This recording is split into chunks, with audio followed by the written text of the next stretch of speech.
This Order conference will now be 308. recorded. And the time, it's now 3:09 p.m. yep.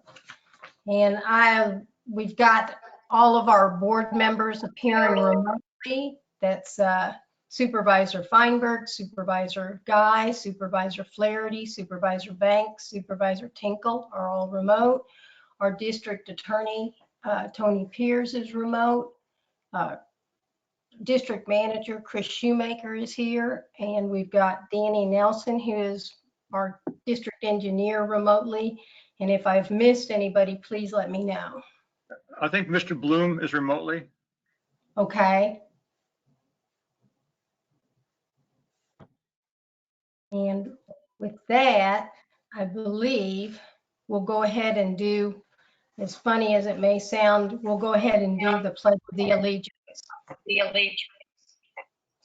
I pledge allegiance to the flag Of the United States of America, to the republic for which it stands, one nation, under God, indivisible, with liberty and justice for all. Okay. Madam Chair, if you could then read this, the part of the script that says statement of the chair. I sure will. Thank you.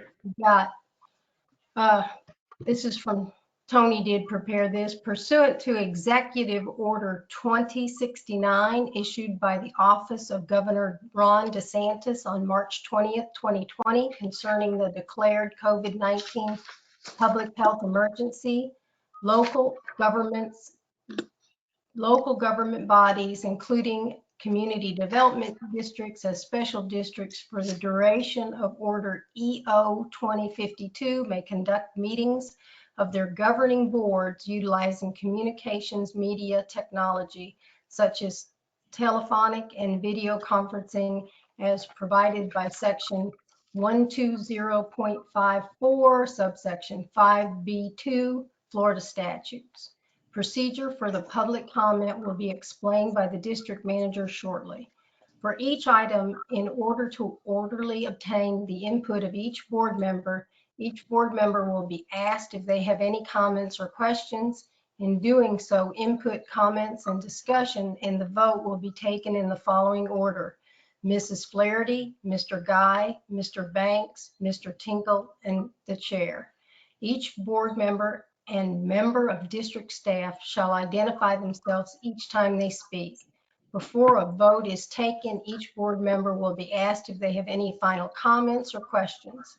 When acting on a motion, each board member will be asked individually to state their vote. Upon conclusion of all agenda items, the district will solicit supervisor comments on non-agenda items. The district manager will call on any member of the public who had comments on non-agenda items.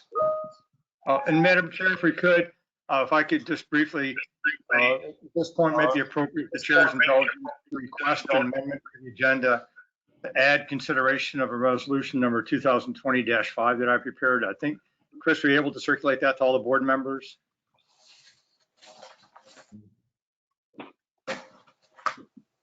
I have a copy of it. I was able to print out. I don't have it. Yeah, we posted it on the website. What I can do is read, what I would like to do initially planning on having this resolution for communication media technology remote meeting on the 16th agenda, but I think it's appropriate to have it considered today. With the board's indulgence, I could read it to the board. What it does, it adopts an emergency rule of procedure to basically codify utilizing this remote process. Do you want to share that document? Is that acceptable to the board? Yeah, if you want. Yes. Okay. Bear with me just a moment while I open that up. And I really appreciate all your appreciation. I mean, patience with this. And again, a lot of local governments have been charting this new territory for having these meetings in light of the request for social distancing and everything else. Okay. It's titled Once it opens up. It's a resolution 2020-5, a resolution of the Gateway Services Community Development District acknowledging the COVID-19 state of emergency and the requirements for social distancing, waiving all procedural rules of the district requiring A, the physical presence of a majority of the Board of Supervisors to constitute a quorum, and B, that at least one access point in a location which is ordinarily open to the public. Adopting an emergency procedural rule for the conduct of meetings using communications media technology, providing for the termination of the emergency rule upon expiration of Executive Order 20-69, providing for severability and providing an effective date. And thank you very much, Chris, for putting that up there. Recitals. On March 1st, 2020, the governor of the state of Florida, governor issued Executive Order 20-51 directing the Florida Department of Health to issue a public health emergency as a result of COVID-19. And on March 1st, 2020, the state surgeon general and state health officer declared a public health emergency exists in the state of Florida as a result of COVID-19. And on March 9th, 2020, the governor issued Executive Order 20-52, declaring a state of emergency for the entire state of Florida as a result of COVID-19.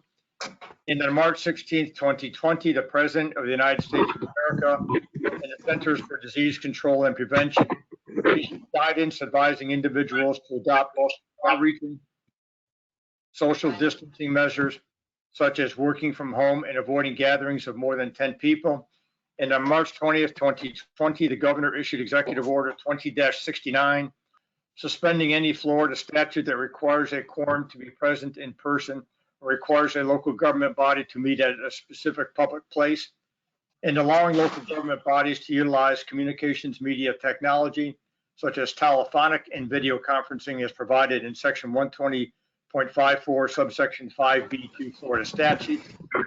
And Executive Order 20-69 does not waive any other requirement under the Florida Constitution and Florida's government and the sunshine laws, including Chapter 286 Florida statutes.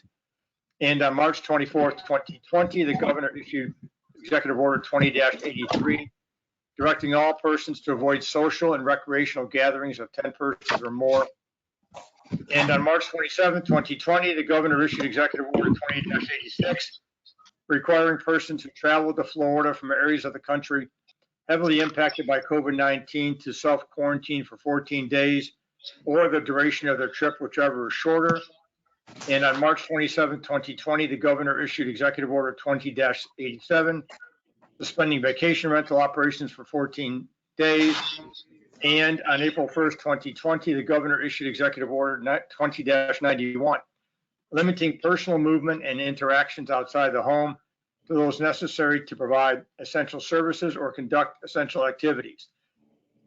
The limitations on outside the home activities and other requirements of the foregoing executive orders have had and will cause adverse impacts to the operation and maintenance of facilities and infrastructure owned or operated by the district and adversely impacted the health, welfare, or safety of the residents of the district. Now, therefore, in consideration of the recitals above, which are hereby found to be true and to necessitate emergency action by the Board of Supervisors, to address the adverse impacts to the welfare of the residents of the Gateway and Pelican Preserve communities within the district, the Board of Supervisors resolves: 1, the risk to the welfare and safety of the community by holding in-person meetings of the Board of Supervisors or committees of the Board of Supervisors necessitates that the Board of Supervisors and committees of the Board of Supervisors conduct meetings using communication media technology.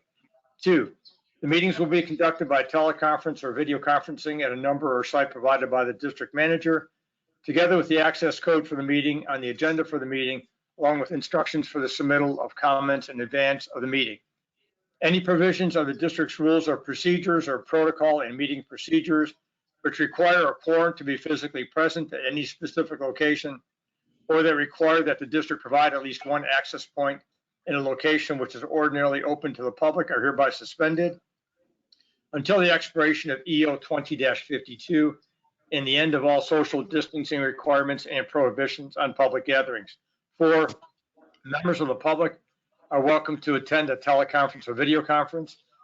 5, to facilitate orderly conduct of the meetings and the preservation of a clear record, meeting will be conducted by the district manager using the following procedure. A, the district manager will call the meeting to order and take roll call of the supervisors and staff present in person and by phone.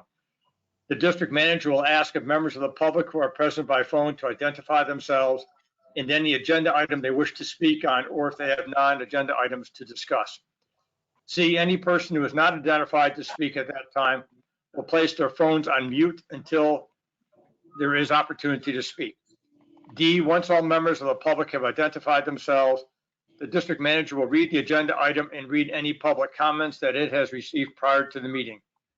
The district manager will then call on any member of the public that asks to comment on that agenda item. The district manager will ask each supervisor for their comments on the item. Once all discussion between the supervisors has ended, the district manager will ask staff if they have any comments. After all staff comments have ended, the district manager will then ask each supervisor if they have additional comments. If necessary, a vote on that agenda item will be taken. Upon the conclusion of all agenda items, the district manager will solicit supervisor comments on non-agenda items. And then lastly, the district manager will call any members of the public who had comments on non-agenda items. It goes on to say, this takes effect upon adoption. And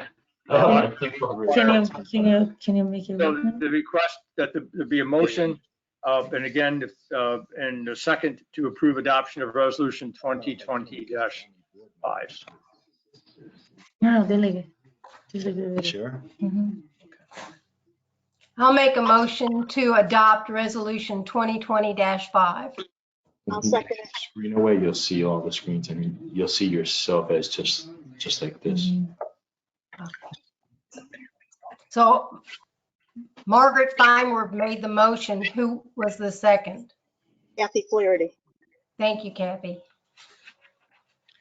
And I can call for the vote by the list that we established. Mr. Flaherty, Yes. Mr. Guy, Yes.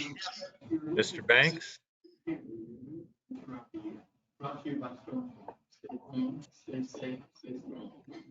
Mr. Banks,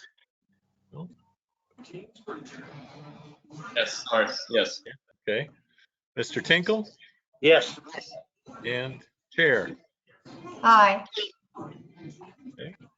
Well, Thank you, Madam Chair, and members of the board. Thank you. Now, Mr. Shoemaker, the next thing that I had on this script was for you to make your statement. okay. And Madam Chair, and Chris, some of the supplements what's in the resolution, but I think it's helpful to go through some other items, and I will go back to mute. And the statements that we have were also prepared by Tony, and the material for each item on the agenda is generally available in advance of the meeting during business hours of the district and online 24 hours a day. Do they know that I'm on the meeting? And any person be heard by the board through the chair and upon registering to speak for not more than 5 minutes on any agenda item unless modified by the chair. Comment 3, since this is a virtual meeting, is authorized by the governor. Members of the public wishing to address the body may do so telephonically, 1-877-568-4106, or toll free at the GoToMeeting access code 625-536-141, or submit their written comments to customercare@gatewaydistrict.org or at a facsimile transmission at 239-561-1350. All comments submitted will be included as part of the public record for this virtual meeting and will be considered by the board prior to any action taken. The board will attempt to accommodate any speakers desiring to appear in person, subject to applicable emergency measures in place to prevent the further spread of COVID-19. Speakers who appear in person may be subject to screening for symptoms, and any persons exhibiting symptoms will not be permitted to enter district offices. All interested parties are required to abide by all state, county, and local emergency orders and are urged to remain at home and practice social distancing. When addressing members of the board, the member of the public must first state his his or her name, address, and what item they'd like to speak about. And please silence all cell phones and other noise-making devices. And please press all electronic devices on mute. So, and, Looks like, hey, Chris, looks like we've got one. If you're in A, please put your line on mute, please. And then Chris, if you could go to the public comment part, just so everyone knows that we did publish everything in advance. okay. And then members of the board, I apologize for having to go through this laborious exercise, but it's an effort to ensure that we do as much as we can to let the public know why we're doing it and the basis for it. So if there's any challenges in the future. Okay. And I'll finish these few paragraphs on the public comment, then we can move to audience and public comment. And on that, the district has developed and is developing new methods for ensuring public comment for a virtual meeting. Section 286.0114 Florida statute specifically authorizes the district to prescribe procedures or form an individual to use in order to inform the board or commission of a desire to be heard, to indicate his or her support, opposition, or neutrality on a proposition. The district published a notice of today's meeting on April 1st, 2020 in the Fort Myers News Press and outlined the manner in which the public may remotely participate and provide comment, and also placed the same notice on the district's website. The public has been given an opportunity to provide public comment before the meeting via email and fax, and during the meeting telephonically and participating via video. The written comments will either be read during the virtual meeting or have been provided to the board in writing. The district, through its public comment options, has provided multiple procedures for a member of the public forum to indicate, among other things, his or her support, opposition, and neutrality on the items and topics to be discussed at the virtual board meeting. As noted above, the district provided information on how to submit comments in the advertised notice to the public and on the district's website. And thank you for listening to that. And we can move to any audience or public comments regarding agenda items and see if there's any members of the public that are on.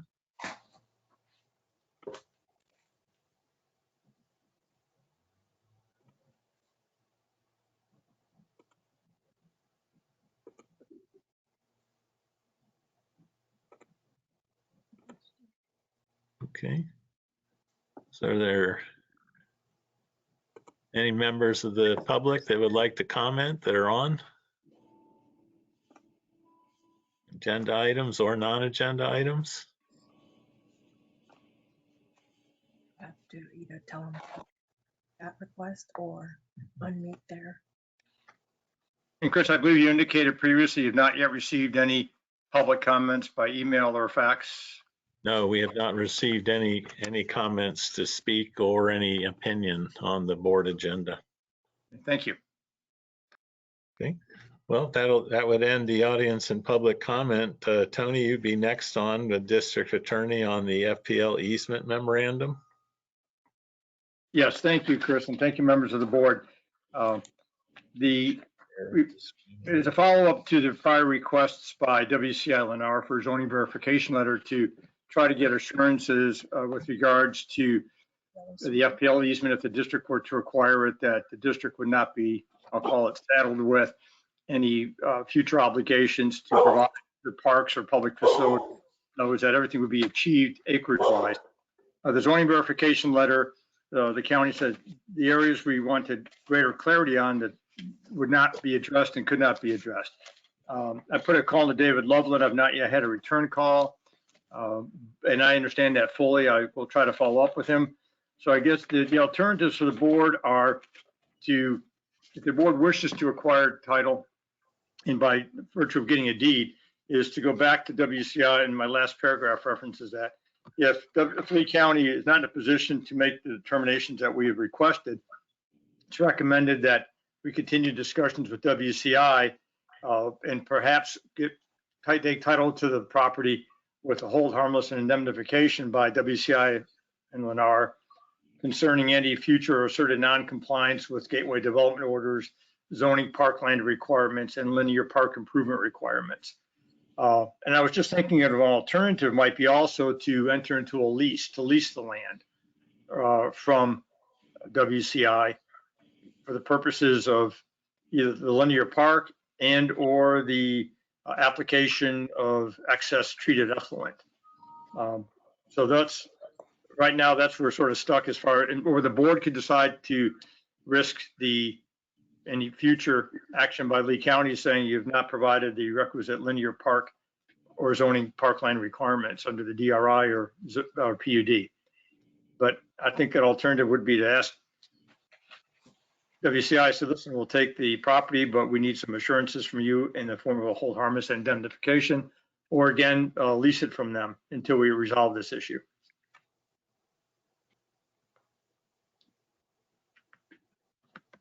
And, I'll jump in. okay, Tony, I would suggest that we just go on ahead under what you indicated requested action, and that is that we go on ahead and accept the conveyance of the FPL easement subject to the owner's affidavit acceptable to us and the desired assurances from Lee County. I don't think I want to get into a lease on this property. Oh, okay, in other words, approach WCI and say, listen, if you give us a hold harmless indemnification, then we'll take title. Yes. Okay. Mr. Banks, do you have any comments?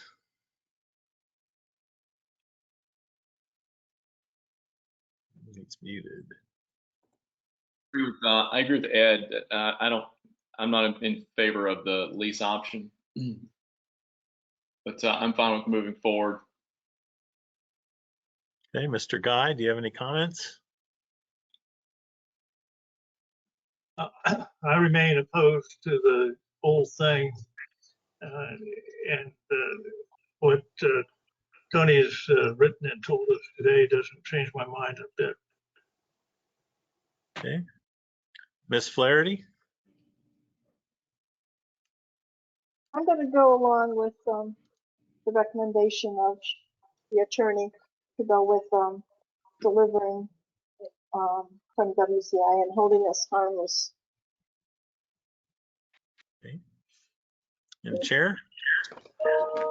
I'm in agreement that I don't want to, I would not favor leasing this property, but I think if we got assurances from WCI that we're got a hold harmless agreement, I'm in favor of that. Thank you, members of the board. What I would suggest, so that we have something on record when I go to WCI and talk to Charles, man, is if the board could adopt a motion approving my contacting WCI and request the acceptance of fee simple title subject to WCI delivering indemnifications and hold harmless as outlined in my memorandum. Chris, question for Tony. Yes, sir. Tony, have you verified that acreage? I've checked it several times and I'm coming out with the number around 134 acres. Have you found that to be, well, better yet, have you checked the acreage to verify that the quantity of land that we're talking about is in line with the development order? Well, and that's one of the issues I was trying to obtain from Lee County. And they said that's outside the scope of their zoning verification letter. And okay, let's just start within the basis.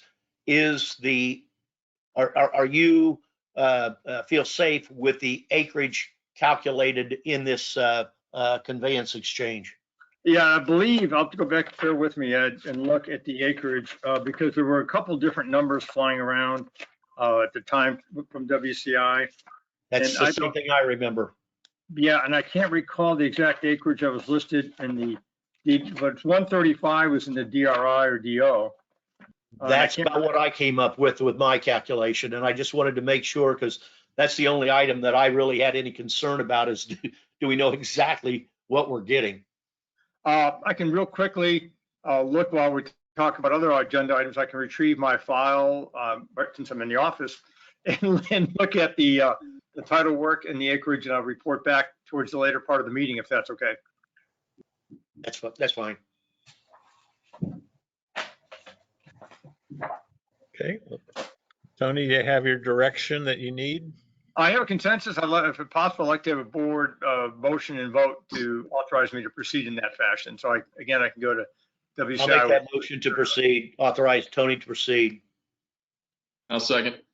Second, okay, and I'll go down the standard list for the vote. Mrs. Flaherty, Yes. Mr. Guy, No, Mr. Banks, Aye. Mr. Tinkle, Aye. Chair. Aye. Okay, Thank you. Thank you very much. motion passes. Tony, do you have anything else for the agenda today?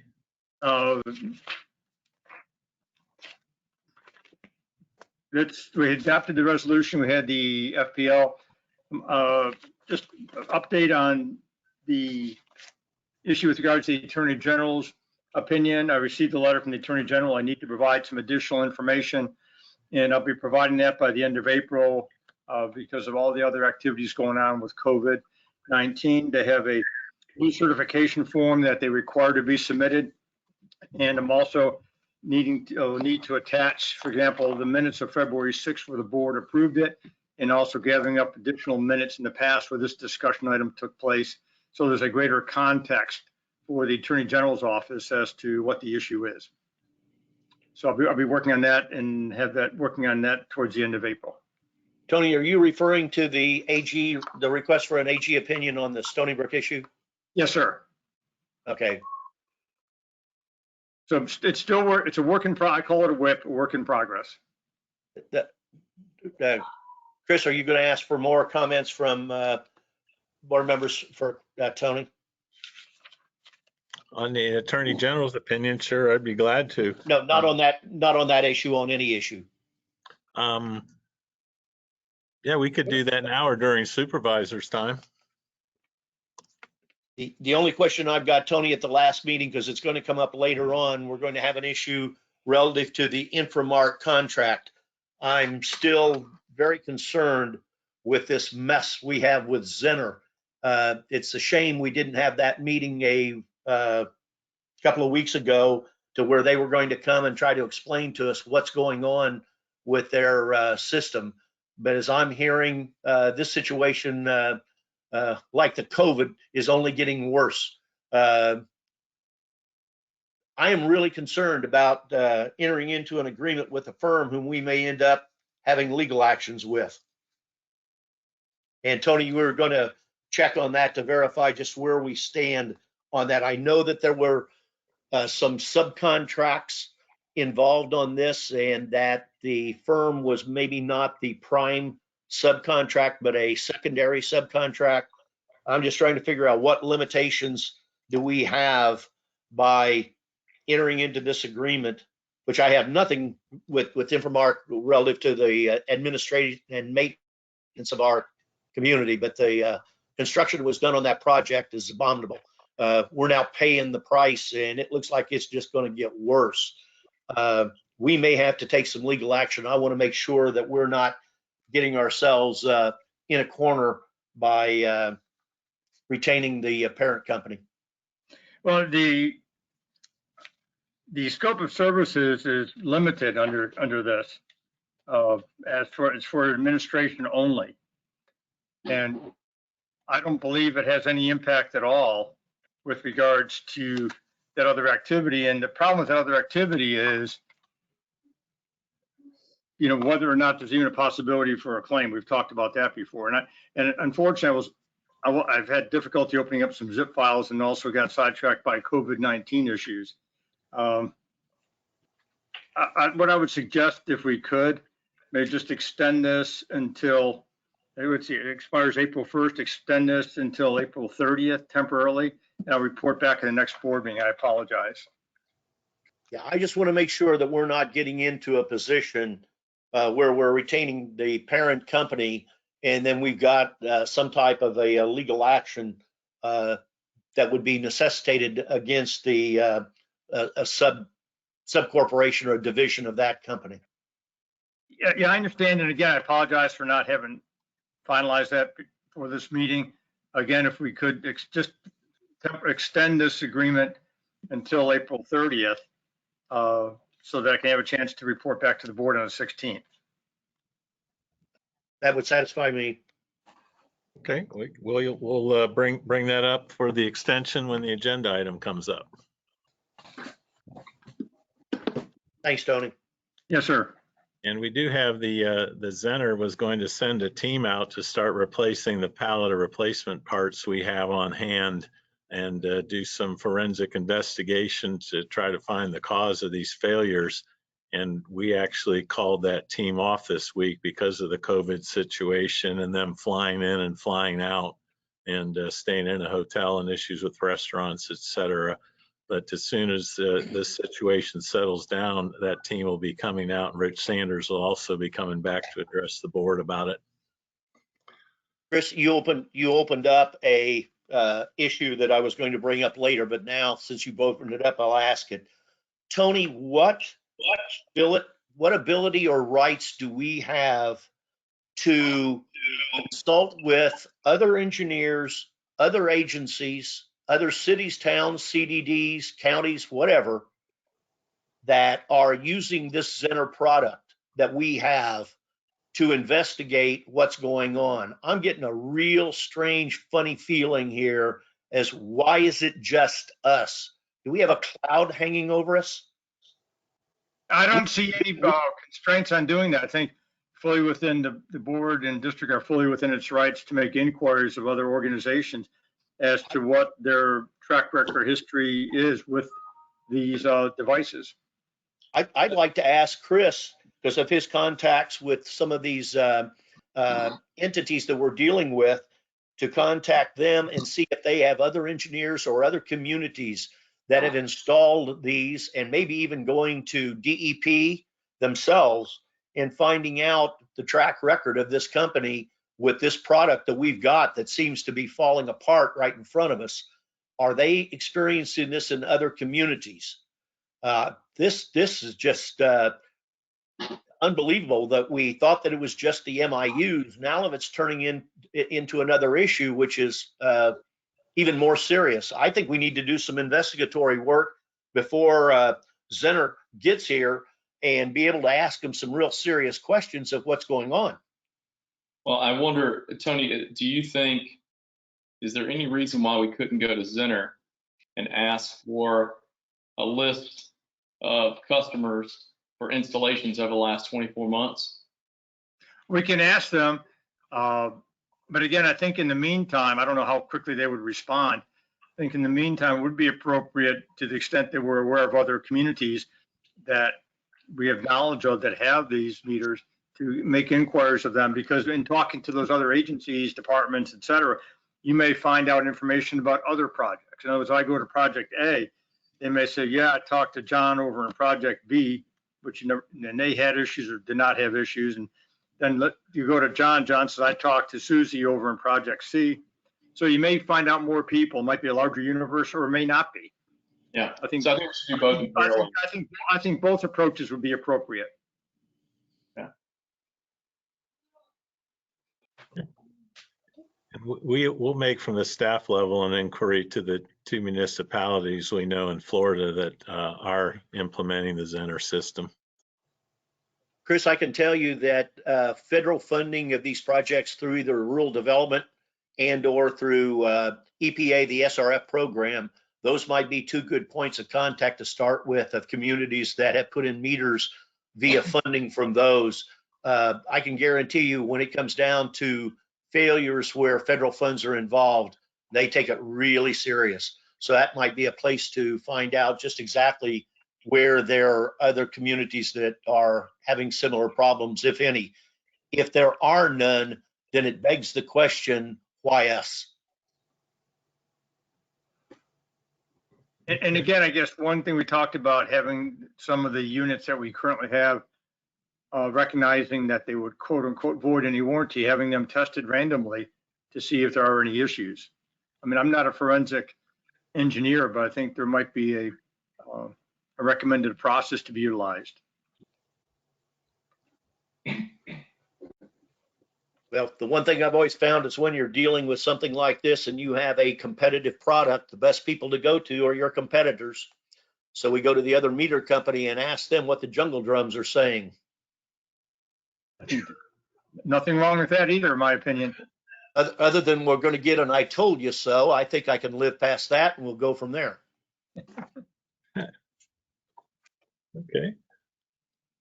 Well, the next item on the agenda is district engineer and Lakes 83 structure modification. Let's see. Tyler? All right, so this is, I guess for the record, my name is Tyler Wainwright. I'm with Tetra Tech. This is a project for Lake 83. This is Magnolia Lakes. This is one that we have previously designed and permitted, and it's modifying the control structure, the outfall for that lake. If you remember in the past, we were making design plans for this to lower the control elevation of that lake by a foot, with the ultimate end goal being to improve the water quality of that lake by just letting it release water more often or more frequently. So we have another project going on at Lake 83 at the same time, which is the Lake Bank Restoration Project. They're underway and they're scheduled to be done the end of this month, or substantially done the end of this month. So we reached out to that same vendor to see if he was interested in performing the work, just so we didn't have contractors on top of each other and to try to take advantage of, they're already mobilized out there. So we obtained a quote from them. We think it's a reasonable quote for the work that is proposed, and then their quote in here in our recommendation is sorry,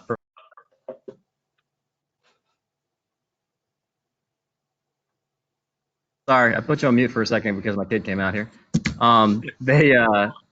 them on. We also, just as an update to this memo, we did receive the Lee County permit also, so we do have both the South Florida permit and the Lee County one in hand. So should this be approved, it'll be ready to go. Question? Yeah, I'll go down the question list. Ms. Flaherty, No questions. Mr. Guy, No questions. Mr. Banks, Nope. Mr. Tinkle. Yeah, just a couple. They're proceeding very well out there. I've been out there a couple of days watching it. The only concern I had was that price seemed to be a little more than I was expecting. But on the other hand, are they planning, is a lot of that cost, Tyler, simply to lower the water level to get it down below elevation 24 so that they can cut the weir? Short answer is yes. Okay. If you're satisfied with that, other than that, I'm happy with it. What's the next step? Do we need a motion to approve? Yes, we'll ask the chair if she has any comments, and then we'll ask for a motion. None. No Okay. comment. Motion to approve. Chair second. Second, okay, voting list, Mrs. Flaherty, Aye. Mr. Guy, Yes. Mr. Banks, Aye. Mr. Tinkle, Aye. Chair. Aye. Okay, 5-0, motion passes, and they'll work on construction of lowering that weir. I guess just as a follow-on comment, I probably should have mentioned also, this will need to be a standalone separate contract. It won't be a change order or anything to the Lake 83 job, just because that's SRF funded. So it'll be a standalone separate purchase order. Understand. Hey, this is Danny. Can it be a change order, just not a change order that goes to SRF? That'd be my Mr. Tony question. Just be an ineligible change order is typically what they call it. Right. I guess the question, I'm not all that familiar with SRF, would that void the RSF award for the balance of the project? Seems like complicated for it to just be standalone. We have the insurance from the contractor in hand. We could issue a purchase order for that work. That's easiest. That's easiest then. Standalone for it. I agree. Okay, well, we'll proceed that way and sign off on it and issue a purchase order, and they should be wrapping up with that and the lake by the end of the month. Sounds great. Chris, I don't know who did all the upfront work, but the staging and getting everything prepared, I think practice makes perfect. That project is going, or at least it looks like from my perspective, is going very, very smoothly. The ingress, egress for the equipment. Somebody spent some time. This just didn't happen. So kudos to you and whoever worked with you on getting the groundwork laid for this, because that looked like one smooth operation at Lake 83. I hope Mahogany Isle is that smooth. We had both the homeowners on each side of that easement have their homes up for sale, and we provided them the construction inspection reports from Tetra Tech that showed beginning to end for a similar project. So when they had their open houses, they could show the prospective buyers what it was going to look like when it was done. Hope those sale signs were up before you started talking. Right. Oh, yeah. Thanks. Looked very good. And next item, district management report, unless anyone has any questions. We're taking the opportunity, we're isolating the staff and working solo, but we have a crew that's been working up at the pool doing painting and rehabbing on the fence around there for aesthetics, and also on other parts of the property. Right now, the past few days, there's also been deep tining and soil dressing going on over at the soccer fields, and we're doing some maintenance out there. So we're taking care of that, and also moving forward with painting the interior of the existing building and doing the flooring. And I sent a notice to Magnolia Lakes and also Hampton Park that on Monday, April 13th, they're going to have one-lane traffic for 3 to 5 days, including the repaving in there as they cut the road to install the water main from our existing line over to the school site. So that's going to be a bit of a disruption, but the traffic is lighter.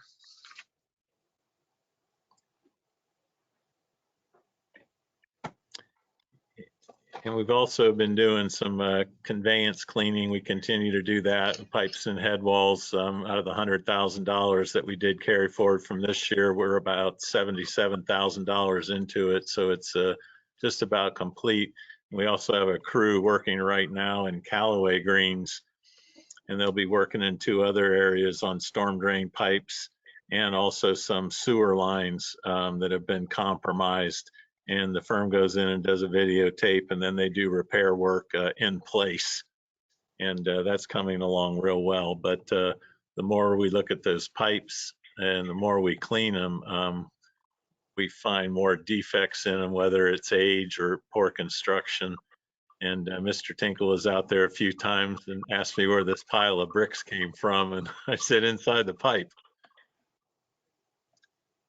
So unless there's any questions, we'll go ahead and move on to the action items in the agenda. I have questions. Yes, sir. Thank you. Your first item, the project installation of the modular office building. I thought all of our permits had been received before we started, but I know this was written some time ago. But do we have all of the permits in hand now for the new office building? Well, we have the permits in hand. What we don't have is the inspections.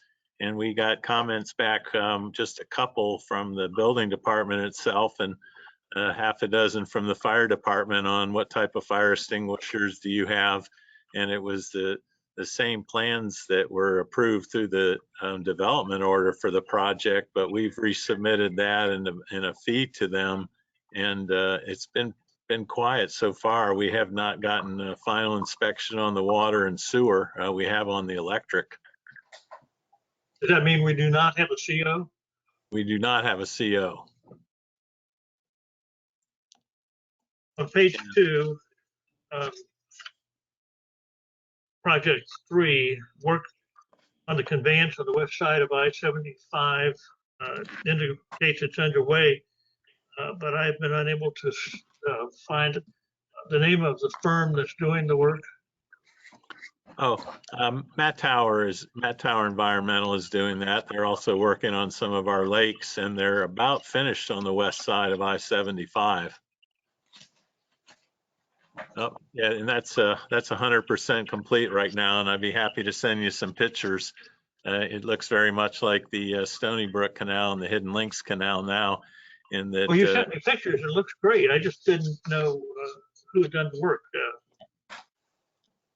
And actually, we took advantage of the lull while we were waiting on the development order on the lake. So they went out there and got started on that. And as soon as they were finishing up, they have the other crew out there now working on the lake right next to the office. Madam Chairman, that's all of my questions. Thank you. Are there any other questions? Yeah, Chris, just really quick, and this is more focused on utilities. Have we seen or do we anticipate any impacts to residents paying utilities or anything during this time period? Have we thought about potential impacts of individuals being able to pay bills if they're impacted through work layoffs or slowdowns during this particular time? Yes, sir. We've already instituted, if anyone calls and has any issues, we're talking to them about setting up a payment plan, and we've suspended shutoffs of water services. Thank you. Perfect. Yep. One question to piggyback on that. What about late fees? Well, the late fees are typically very minor. 1.5. At 1.5%, and we could add that to the payment plan. Okay. And in some cases, we do waive those too. The same thing, with the shut-off fees, we would waive that. Question, Chris? Yes, sir. What about businesses? Well, so far we haven't had any requests or any of the businesses call with issues. I understand the small business, one of the things that they can do is request money for rent, utilities, and that type of thing. So before we just automatically start waiving, deferring, or whatever, we might suggest that. Right. And again, if a business called us, we wouldn't treat them any different than a homeowner. We talked to them about working up a payment plan, and since we only bill by monthly, it would be 2 months later if they didn't pay that bill until we started getting more serious about it. Good point. But we understand that. Okay. I have a question. Yes, Ms. Flaherty. We are losing our business manager. We've lost a couple more people in Gateway. Not a couple more. We lost the business manager. We had a 3-month review and talked to him, and him and I had a couple of discussions about it. And he said he was a little bit overwhelmed by the amount of the administrative work. And on the other side, said that he didn't think he could meet our expectations for working. And he's continuing to work a couple of days a week in the midterm. It's a very amicable relationship we have with him, but we have that job advertised now on Indeed and also on the FASD website, and we'll be adding the Florida Stormwater Association and the Public Works professional journals advertisement in that too. Chris, I think as that position continues to evolve, again, this may be an opportunity to take a look at it. I mean, is that role bigger than maybe what it needs to be? Do we need to have a conversation about maybe splitting that role out? Well, yes, sir, we've actually already done that and looking at it, because we do have that office administrative position is still open, and Frank and I actually sat down and divided up those responsibilities, where that administrative is in more of the support role to make the whole office function better. And what we're looking at doing is hiring that person and letting them be key in the person that we select to fill that admin job. Okay. And I know you sent some stuff over, and I'm sorry I didn't have a chance to look through all of it, but I just want to, if there's an opportunity, now's the time to do it while there might be, a transition period. So. Yeah, and we put a little more emphasis on it because we talked about some of our antiquated business procedures, and that somebody coming in, we want them to be very strong on data management and analysis and reporting. Yeah. Okay. Okay. Any other questions? Yeah, Chris, following up on what Doug said, you and I had a discussion pretty much along the same lines. And I even suggested and encouraged you to make a contact with a former employee to see what enticement could be to get him back, with the understanding that I totally agree with Doug and the approach he's looking at. I think we got a tiger by the tail on the amount of workload that's required of that position. But I would love to see if there was a opportunity for that individual to be enticed back into his office. Right, and I made that point available to him. I didn't get any initial interest, but it was like, I'll think it over. Okay. Yeah. Well, and I think we have to just be really careful as we take a position and we look at kind of expanding the span of control, because there's components that need to be addressed. But I think we just need to be really careful that we don't lose sight of the primary functions of that role, and those primary functions that have the largest impact or value to the district. So I know that both Mike and Frank were taking on, some of the, looking at benefits and HR and even some of the data structure and all those things that really, might start us to get outside of what may be intended for critical skills for that role. And I'm appreciative that both those individuals were taking on more, but at the same time, does that dilute the primary responsibility that has the largest impact to the business? That's why I think it's a good exercise, Chris, to look at, splitting that role out or creating some subordinates or, something along those lines. It sounds like you're doing that. So that's good. Sure, and I'll send you the job description and also the descriptions of the breakout. We've already put it together with the functional areas. Yeah, because it may be more cost effective to create a subordinate structure than to have someone trying to do all those things. Because from a cost benefit, we want that role to be focused on critical functions that add the most value to the district. Yes, and we'll bring that up again next week when we start the preliminary budget discussions, because we have our current staffing in there, and we'll get into this in a little more detail then. Okay. Okay.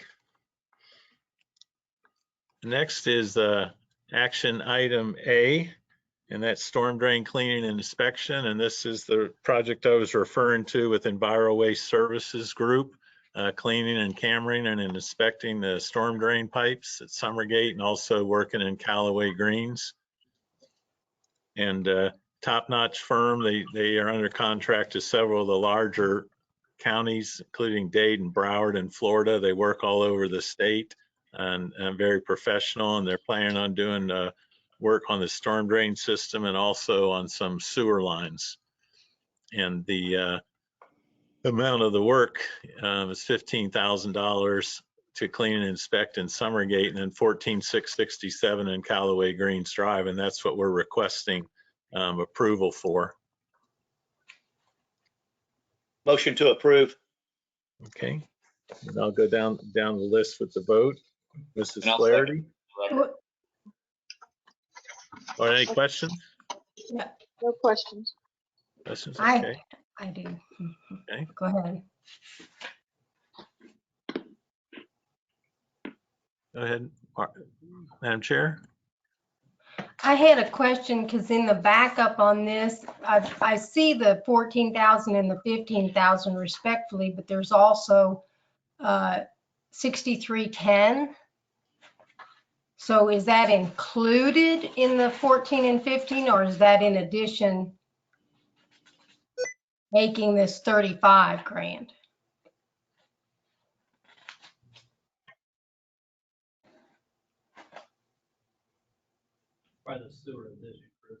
Oh, the storm drain part is the 29, and the other portion of it is the sewer on the purchase order there. Margaret, that purchase order you're looking at is from Ormond Beach. Well, both of them say per the city of Ormond Beach, even the 15 and 14 do. So I assumed we were piggybacking on someone else's contract. What is that 962 feet? Hold it. Yeah, 962 feet of 8-inch pipe. Where's that at, Chris? That's sewer line. That's that's 4 different. Yeah, that's 4 different pipes throughout the district. Looking at Oh, that. it's the ones itemized at the bottom of the page. He just has a typo indicating it's City of Ormond Beach as opposed to Gateway Services. And that is because that proposal, we're piggybacking on an existing municipal contract for the pricing. Gotcha. Okay. I assumed that was why it said Ormond Beach, but so we're not approving 29,000, we're approving 35,000. Correct. That's my mistake. Yeah, I didn't have the 6,300 for the sewer line in there on that item. It's all 3. Is that correct? Yes. I modify my motion. I approve all 3. And I'll accept the second modification. Now I have a question. Okay, Ms. Flaherty, question? Okay, now putting in the 63, that's still all within the budget, correct? Yes, that's all within budgeted funds on the utility side and also on the stormwater cleaning and maintenance side. Thank you. And we'll go ahead and call the vote. Ms. Flaherty? Aye. Mr. Guy? Yes. Mr. Banks? Aye. Mr. Tinkle? Aye. Chair? Aye. The project is approved 5-0. Chris? Yes. These guys, I agree with you 100%. They do look very, very professional out there. They've got equipment second to none. Have you thought about getting them over there to Daniels Preserve, where we have that pipe situation that has been a toughie? That 48-inch pipe, we can't find a discharge. Would that be one that would be down the fall into the wheelhouse of these guys for doing work? Yeah, well, we're gonna find it first, and we have an agenda item here for a GPR machine. It's Okay. in the utility budget that we're hoping we can locate it with that and then go from there. But yeah, they would do that type of work, and Matt Tower can also do that type of work as well as Extreme Divers or any number of firms. Okay.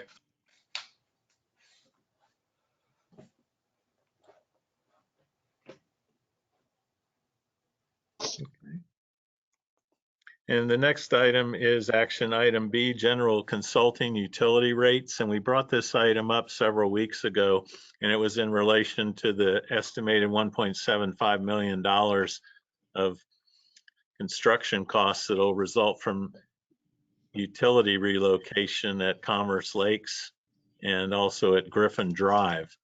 And we had a scope of work put together for that. Also looking at an irrigation rate surcharge, rate increase or potential increases for tier 1 irrigation water use, and also a review of the annual true up with Lee County. We had that budgeted at $50,000 this year, and the bill from them came in at $80,000, and we wanted to get that reviewed before we wrote a check for it. And previously on that, we last rate case, we used Wildan to do that work. We looked at a different firm, Reftelis, to do that work. They're nationwide, and also in the last couple of years, PRMG and Burton and Associates were the 2 big rate firms in Florida. This firm's bought both of them. And our recommendation is to approve a purchase order, Reftelis, to do this work. And any increase in the fees would go into the base facility charge that is every other month, and every month that's charged to the account, not into the operating rate or the amount of gallonage they use. So it will result in a rate increase. I think the timing's bad, but I think we need to do the study to look at what the real impact would be, because it could be as little as a couple dollars a month per account. The only option that we would have would be to take that $1.7 million out of the utility reserves. And I don't recommend doing that because one, you may come up with a big project, you need the cash flow, and two, you can also use that to offset any future borrowing or pay some of those borrowing expenses with. So our staff recommendation is to approve a purchase order to hire Raftellus, and that project will be about 120 days total. Question? Questions, Mr. Tinkle? Yes. Does Raftellus have any conflict of interest with LCU? No. None? And no, I asked them that question and they don't. Motion to approve then. Okay, any other questions from other board members? Ms. Flaherty? Yes, I do have a question. Okay. You have Griffin Drive put in here because of the roundabout. There's still maybe that roundabout might not happen. Correct. There's a possibility. Okay. Yeah, and if they don't, we'll put it in on both the construction amounts to look at the impact of the rate. But either way, we're going to be into it for at least $850,000 on this first go round. Thank you. Okay, Mr. Banks, any questions? No. Mr. Guy? No. No. Chair? Only who seconded that motion? I don't think No one anybody did. did. Mr. Tinkle made the motion to approve, and we were looking for a second. I'll I'll second. Discussion a little bit more. Yes, sir. Did you get the results of how did the bid opening come on the Commerce Lake project relative to the estimate of the 850 or whatever thousand? The bid's been extended to the 21st of April. What happened? I think it had to do with COVID, and they also had an inordinate amount of questions from the bidders. Pray tell me one of them wasn't why.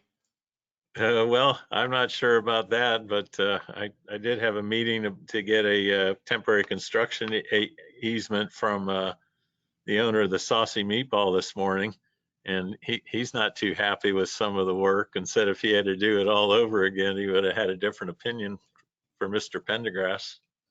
Surprise, surprise. Yeah, it's going to eat into his parking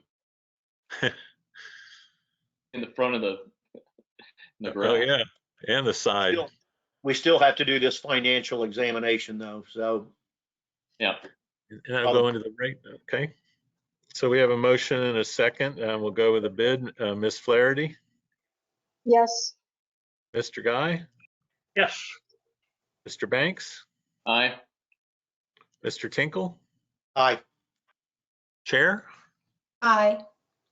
Okay, the motion's approved, and we'll be moving forward with the rate case with Raftellus Group. And we've also are in discussions with them at the same time. They're going to do some preliminary work on looking at the framework for a stormwater utility.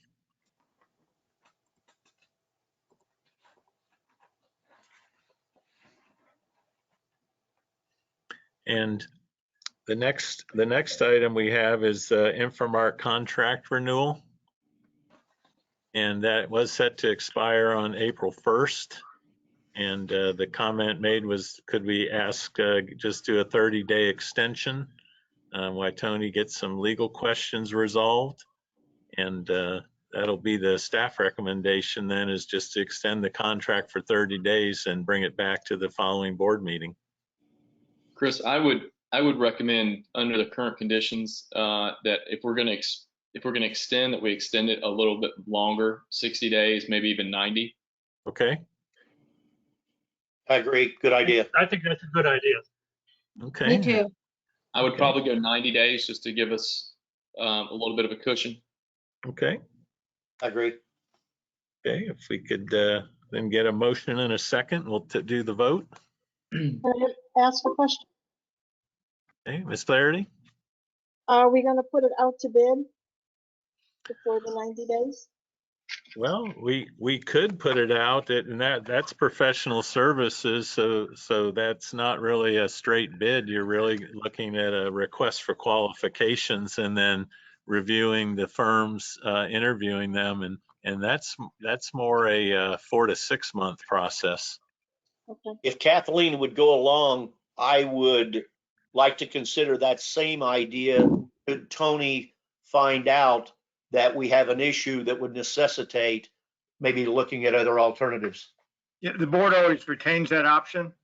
That's what I thought. Yes, sir. Well, so it's two different components. One, we're asking for a 90-day extension. And I think whatever we determine within that 90 days, it could be renewed, auto renew, or we're going to go out for bid or whatever that is. And so I think I would support just a simple motion to extend the existing contract with Infomark to 90 days. I think it's cleaner that way, and then it doesn't preclude the other action that the board wishes to do that in the future. Yeah, I agree. Second. Okay, we have a motion and a second to extend the contract for 90 days with Infomark. Call for the vote. Ms. Flaherty? Yeah. Yeah. Mr. Guy? Yes. Mr. Banks? Aye. Mr. Tinkle? Aye. Chair? Aye.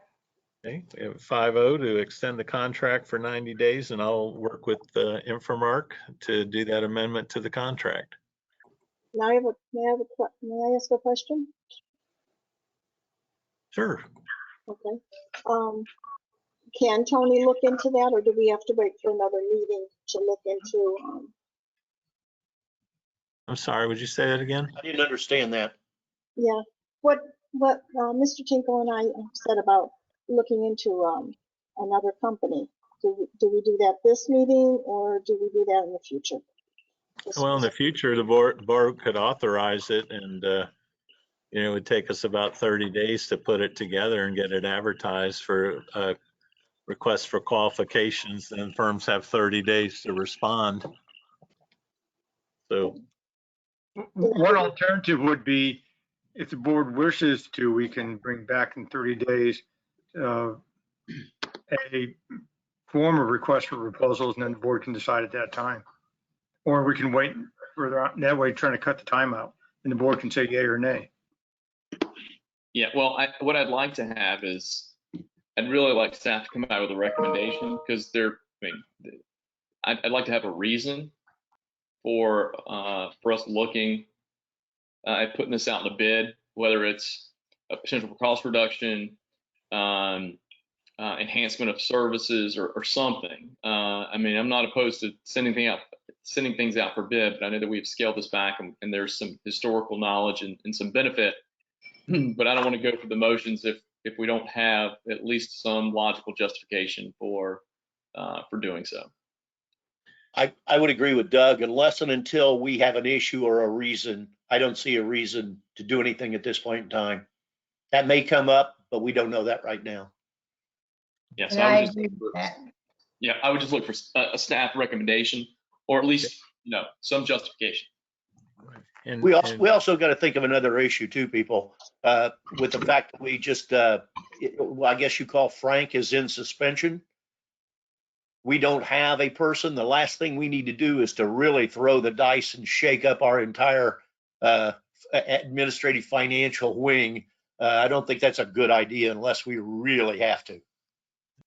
Agreed.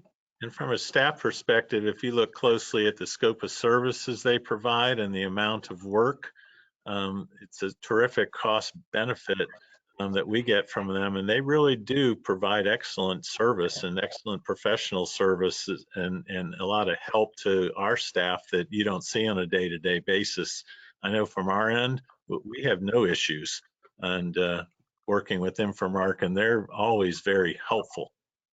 Yeah, I've never had an issue with Stephen Bloom whatsoever. My problem is that it's the corporate issue. Okay, well, we'll extend that contract out for the 90 days and be back in 30 days to discuss options. Okay. And our next agenda item is aeration for Pelican Preserve. It's just an expanded system in 3 of their lakes. They have a contract from Aquagenics. This is coming out of their lake bank account and past PPAC. Motion to approve. Yeah. Second. Okay, any discussion? Any questions? Okay, I'll go ahead and call the vote. Ms. Flaherty? Yes. Okay. Mr. Guy? Yes. Mr. Banks? Aye. Mr. Tinkle? Aye. Chair? Aye. Okay, 5-0, and that motion is approved for the Pelican Pond aeration purchase.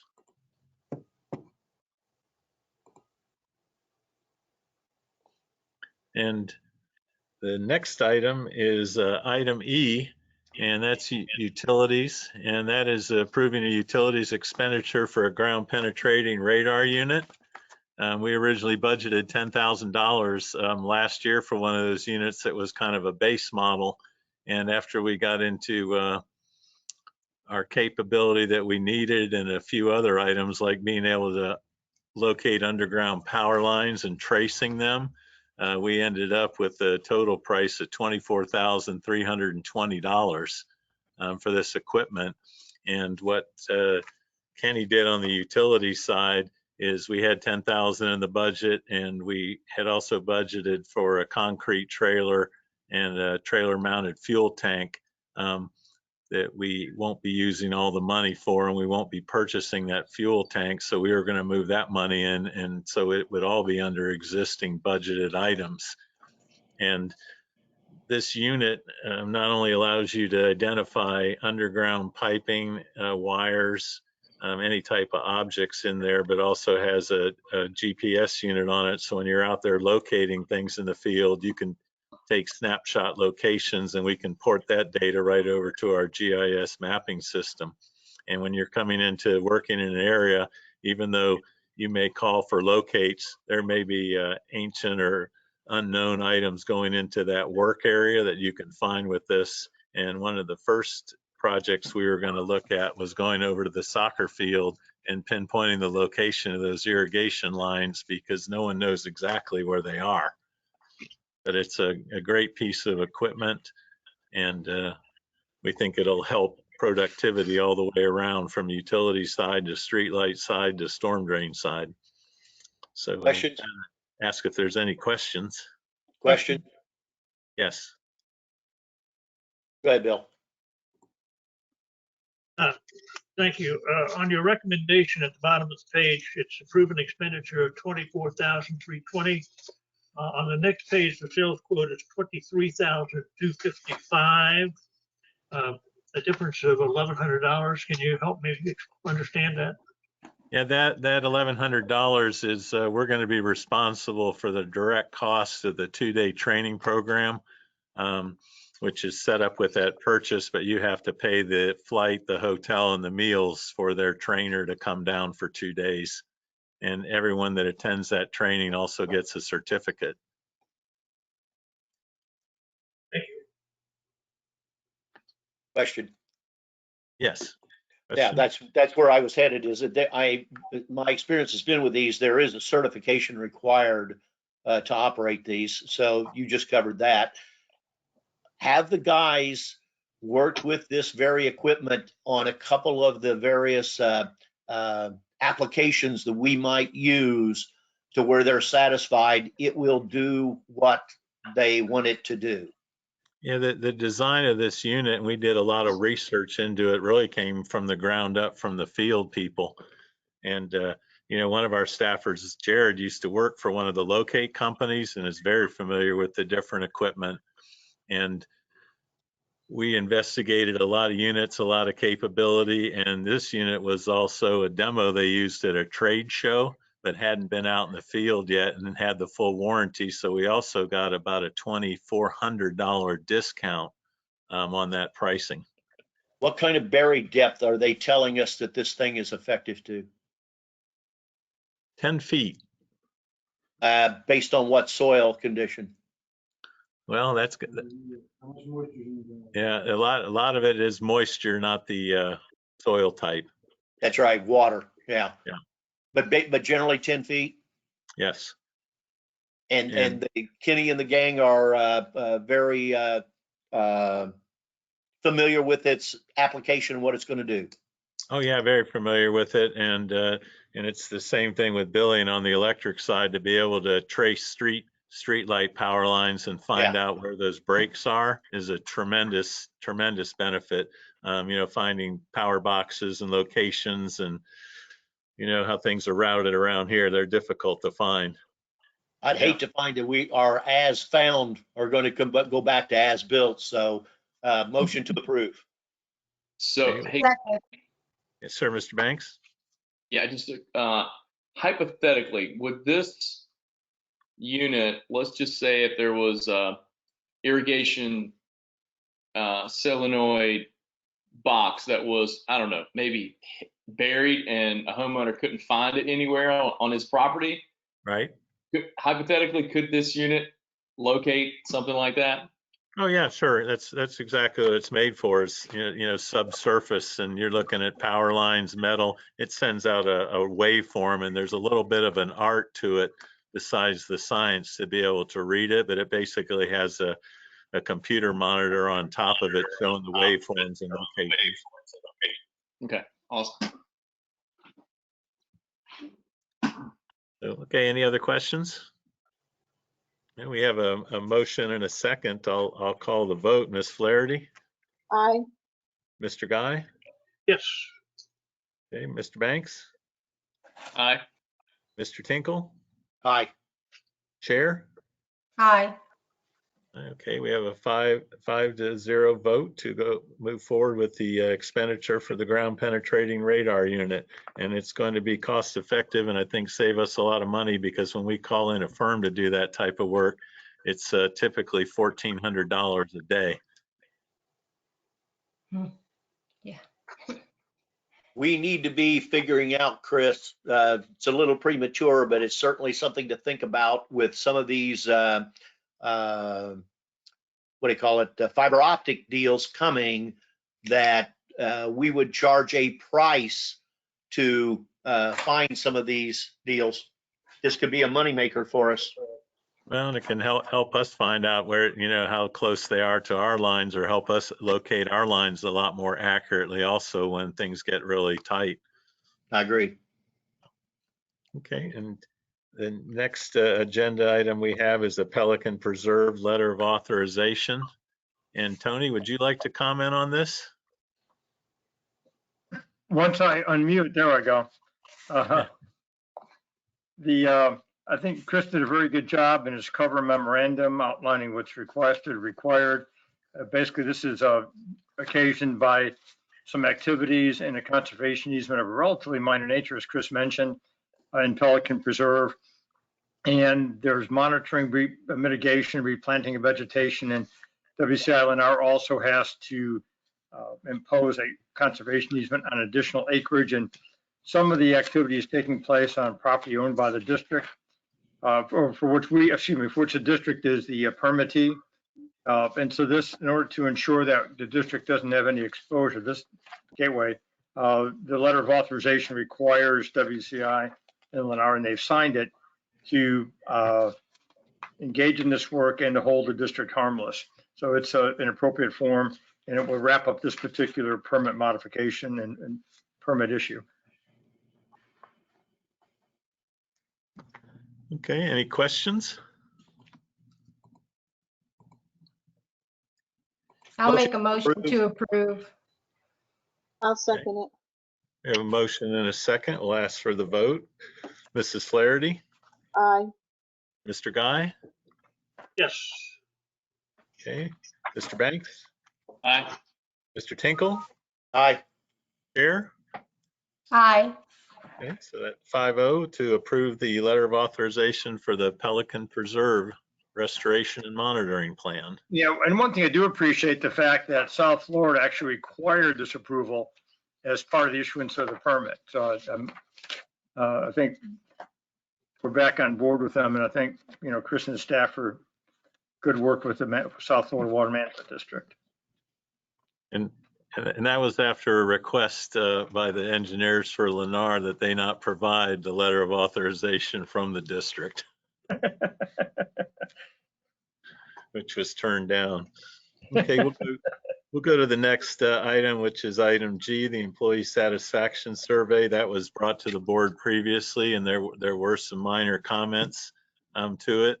What you see in front of you is the final version of it. And these type of surveys are used regularly, typically in larger organizations, but I think they have some value to them. And what we were going to ask is just the board's approval of it, and we were going to, you know, distribute that, and we could either do the scoring in-house and bring it together, or Mr. Banks, if you'd like us to have the employees mail them directly to you, we could do that also. Yeah, it's fine. Whatever's easiest. Okay. But we'll go ahead and get that out. May I make a comment? Sure, comments, Ms. Flaherty? Okay, I want to thank Mr. Banks for doing it. I was just wondering, I know that this was the final and I didn't have a chance to send it in. If there was able to put at the bottom of it, a couple of lines that asked them if there was any changes they would like to see. Yeah, a comment section, general comment. Yeah, just Right. open-ended. What I'd like to do is I think I could probably create this in like SurveyMonkey, and that way all the calculations would already be there. Okay. And add comments. I think comments is a really good suggestion.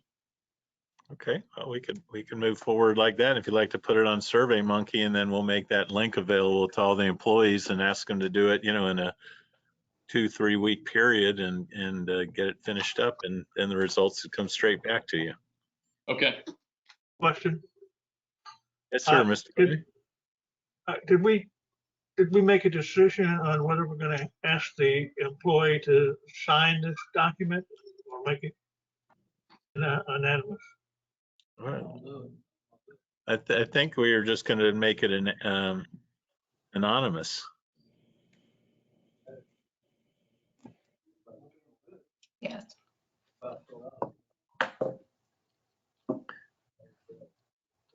You can do two, Bill, and see if they compare. What was that? You can do two, one anonymous and one signed, and see if the two compare. Why don't we do three? Yeah, I think our consensus is you get a lot better response rate if they were anonymous. Probably so. And Okay. I have a question on that with the with putting this on SurveyMonkey rather than having them just turned in or mailed in. How does that allow for anonymous voting or answering of questions? There's a couple different tools. Like SurveyMonkey is one. I think when you hit the link, it doesn't ask you for any verification. So, and I think the way it does it, it would register your device, so you couldn't fill out the survey more than once on one particular device. But I don't know if it would restrict you from completing the survey again on another device. So let me take that back, Margaret, and see what kind of the parameters would be in order to ensure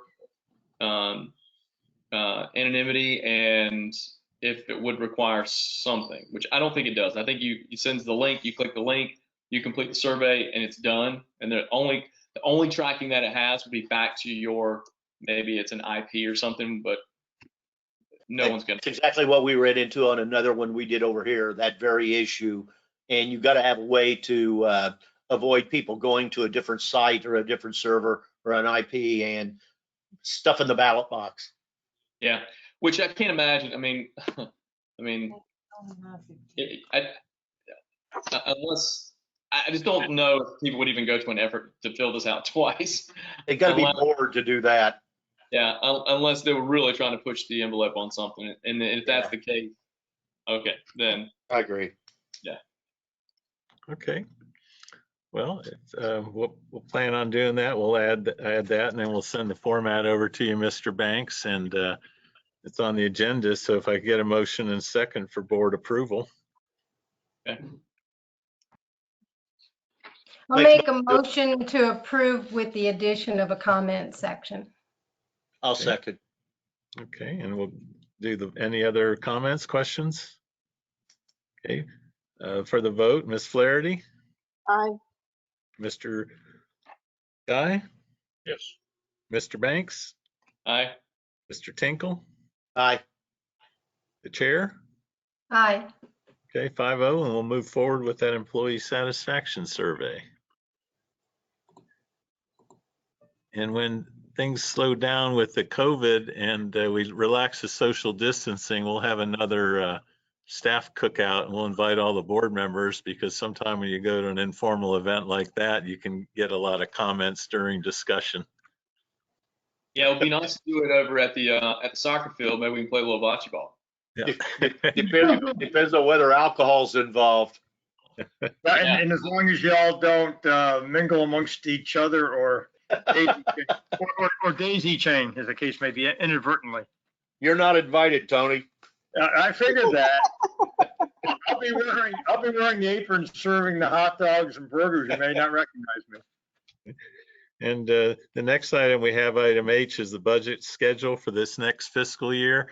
And the biggest changes are we were actually going to start at the next board meeting discussion on the general fund and the enterprise fund and the capital projects. Typically that's been done later in May, which doesn't give you a lot of time to make some decisions before you have to set that high watermark. And with some of the impending economic impacts and also some of the budget items that we have coming up with storm drain repair and storm drain cleaning and sidewalks that are being breached by oak trees and safety issues, we have some big numbers in the preliminary budget this year. And if you're trying to hold the line on the assessment, it's going to be very, very difficult. There'll be a lot of hard decisions to be made, but we'll actually start with that at the board meeting next week. All right. Any I have a questions? comment. Yes. I know you just said there's a lot in the budget. I also think we need to consider that many of our residents have been laid off. So there is problems with their financials, and we don't know when they're going to be going back to work. And we need to consider them because they are the ones who have to pay this.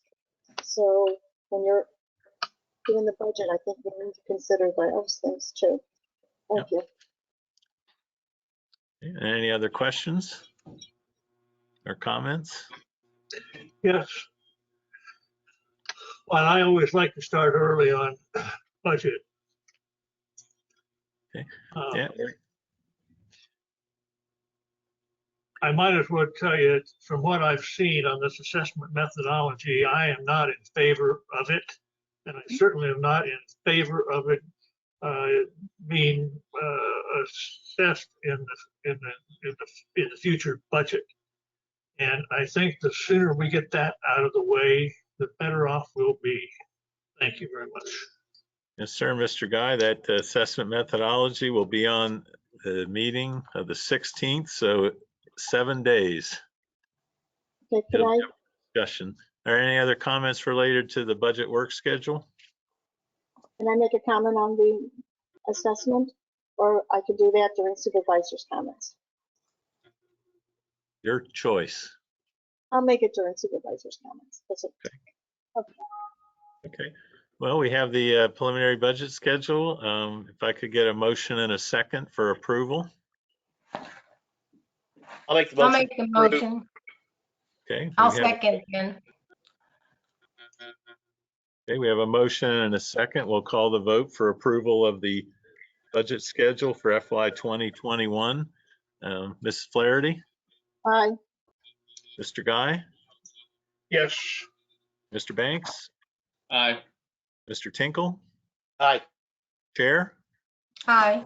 It's 5-0. We'll move forward with the budget schedule for 2021.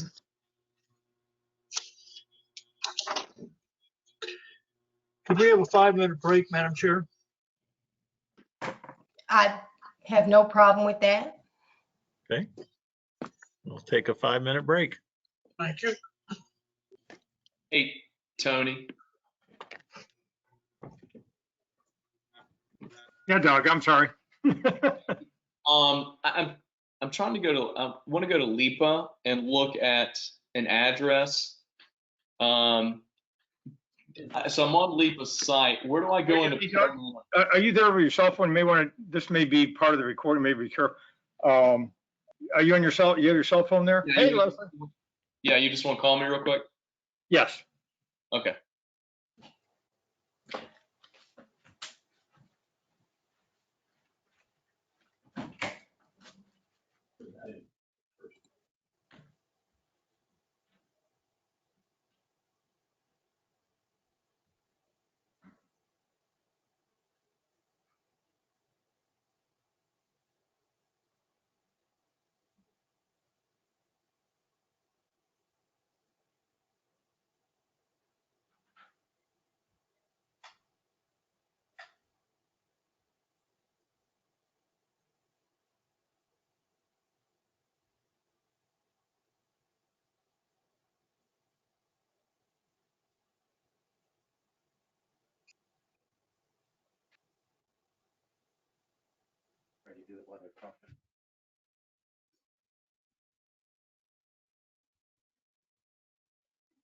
I went to up here to camera and audio settings, but You need to go to display.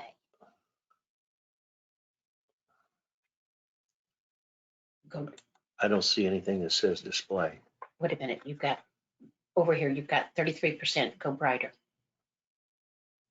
That's for this picture here. That's not for my picture up there. That has to do with this camera right here. Okay, go to is there a camera settings? That's where I was at. Camera and audio Okay, settings, look at but it doesn't say camera. microphone, speaker, turn off, computer audio. It's Okay, go up there, say 50%, see the little camera thing? Here, Yeah, try that, that's for this here. try it. Okay, click on the camera. Well, it says take a screenshot. Oh, The phone needs charging. Oh. Or you're on top.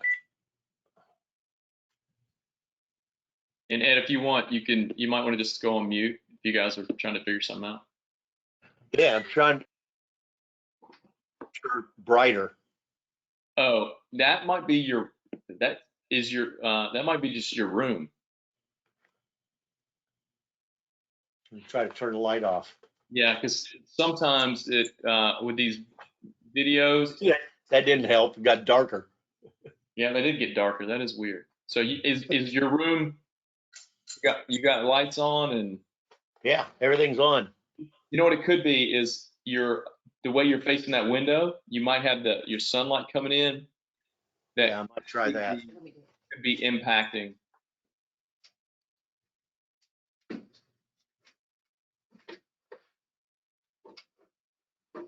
Okay, yeah, turn that. No, Yeah, that helped a little bit. A little bit, but Okay. just put a mask on. My wife said put a mask on. yeah, just tell Patsy to grab a flashlight and just shine it in your face.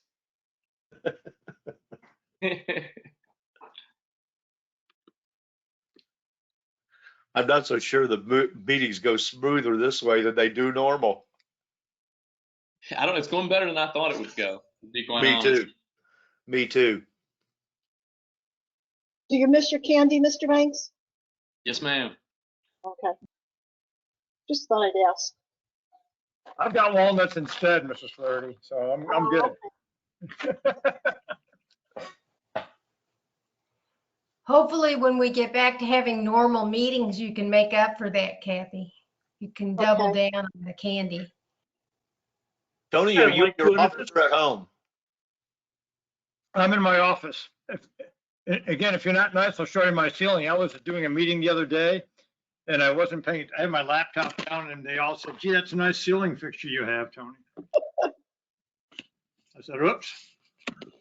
Well, I tell you You're not what is, charging us for this meeting, are you, Tony? It's- Double. No. Just- Yeah.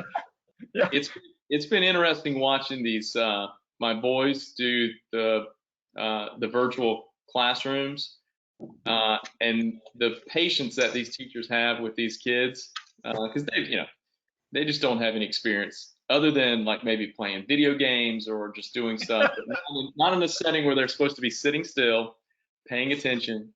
It's been a show. I've pulled up a chair and put some popcorn, and it's been interesting. Okay, well, is everybody back? Aye. Aye. Ready? Started, okay. Well, we'll move on to purchase of pedestrian signs. And one of the things that came up during the road turnover, and this actually was started several years ago, is the pedestrian signs at the crosswalks we have aren't MUTCD compliant, the height and the size of them. And the county actually came out and did an inspection while we were working on this and sent a note and said, hey, when the road turnover happened, this was supposed to have been done within the next 6 months, and we were working with so-and-so to get it accomplished. It still hasn't. Enough time has passed. You folks need to do something about it. So we had already been moving forward with it. And at the same time, I asked them, well, why don't you take a look at the paint on the crosswalks? It's deteriorating too. So the end of the conversation the next day was that they put the crosswalk painting on the work plan for next year. So we're paying to put up some new signs. They're going to be coming in and redoing all the crosswalks too. So it'll be a big improvement. But as you see, when you look at that, 12 pedestrian crossing signs at the different locations, $13,050. So when you're putting, and these are the decorative poles that are going up. So any questions? Yes. A question, please. I noticed later on in the agenda, you're asking for a reversal on a previous decision that we made about signs at the roundabouts. And yes, sir. How does that and this be together, if at all? Well, we kept this one because all the signs in those areas moving up and down, Gateway and Griffin, are the decorative poles. When you move into the roundabout, the logic with that was it's going to have that gray motif of the county and the county street lights. So maybe our poles would be a little out of place. But also, I'd like to default to your original suggestion, Mr. Guy, is that we go with the county spec signs for a period of 2 years till people are used to running them over, and then budget and go in and put our decorative signs in. So that's the logic. But in these instances and where the locations are with the crosswalks, all around them are the decorative signs. Do you have any idea that whether there are going to be additional crosswalks for the new high school? They will, but they'll all be working in and around that roundabout. And then also the main access across 82, there's already a pedestrian crossing there. Sounds like we're not finished then. Well, if one of the points I made too with the decorative signs in the first roundabout is then we'll be going to Commerce Lakes and then also the roundabout up at the school. And are we going to absorb that cost initially and put the decorative signs in at those locations? I just want you to think ahead as to where we're going to be in 2 or 3 years with this. Right. And Chris? and yes, sir. Does the Comment? $1,750,000 that we had budgeted and we talked about a while ago, is it inclusive of the decorative signs? No, that 1.75 million is strictly utility relocation cost. There's no signs in that whatsoever. No, sir, and we do not have any sign money in the budget. And what they'll do is, and I have a little more information that I got on cost estimates, but when the bids come out, we'll see what their pricing is, and then we'll have our pricing for the decorative signs. And what they'll do is credit us, what their cost is for what we'll put in. Right. Have all the board members gone up, down Gateway Boulevard and looked at the signs as they exist right now? I don't know. I know that recently the county installed some new signs that I wasn't aware of, and they're just the regular county spec signs on the steel poles. Yes, they have, and they look like crap.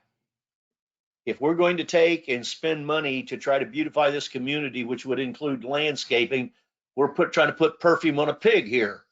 If we're going to allow them to put those crappy looking Lehigh signs up and down Gateway Boulevard, I'm totally opposed to it. Okay. Well, I'll tell you what, how about if we take this item and then we can bring that up again when we get into the reconsideration item. I'm a little surprised though, Chris. I was not aware. It caught me by surprise when this issue came up, so I drove down there. I would have thought that because of our agreement with them, the interlocal agreement, that they would have come to us when they went out and put up what I counted, I believe, 6 or 7 signs down at Commerce Lakes that are the county type sign with that steel post that looks like, you know what, nothing decorative about it at all, that they did not give us the option to make those our typical decorative type sign. And in fact, I even believe that some of those signs almost borderline on redundant. If we had any more signs, it'd look like billboards on an interstate. And I just don't think that the interlocal agreement and some of that responsibility gets to the field crew. They just get work orders, and it's a county road, and they go out and put the signs in. Well, maybe I need to call Mr. Pendergrass. Okay. And I did. Yeah, and I did meet a couple of the engineers with the traffic side this morning on easement issues and talked to them a little bit about the signs. So I do have some contacts over there now. And I mentioned that to them, and they just kind of gave me a funny look like, oh, we didn't know we couldn't put the signs in. We should have asked you. Then the other issue, because I think it's apples and oranges, is that deal over on Griffin Drive with the school. As far as I'm concerned, any sign that's associated with that Griffin Drive improvement in the vicinity of the school, that isn't on our nickel. That's the school's problem. If our requirements are a decorative sign, the school's got to comply with that. Okay. And I will bring that up to them tomorrow and see what's on the Suffolk list and what the project manager has scheduled for signage there, because I do not know. Okay. So any other comments on the request for purchase and installation of the pedestrian signs? I have one question.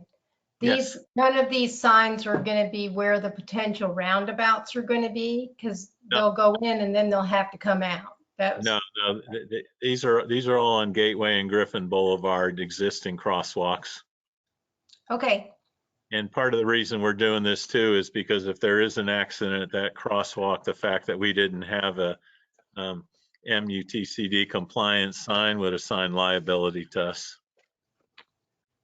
Understand. Yeah, and I think Tony would agree with that statement. Wholeheartedly, especially the MUTCD part. And just by way of example, Lee County is being sued over a blue raised pavement marker being in a bicycle shoulder of a road on Estero Boulevard where a guy took a tumble. So all kinds of opportunity, and because an engineer said it's not MUTCD compliant. Tony, are you the suey or the suor? I'm just the observer. Oh, okay. I'll make a motion to approve the signs. I'll second it. Okay, we have a motion and a second. We'll call for the vote. Ms. Flaherty? Aye. Aye. Mr. Guy? Yes. Mr. Banks? Aye. Mr. Tinkle? No. Chair? Aye. 4-1 vote. The purchase of the pedestrian signs will move forward.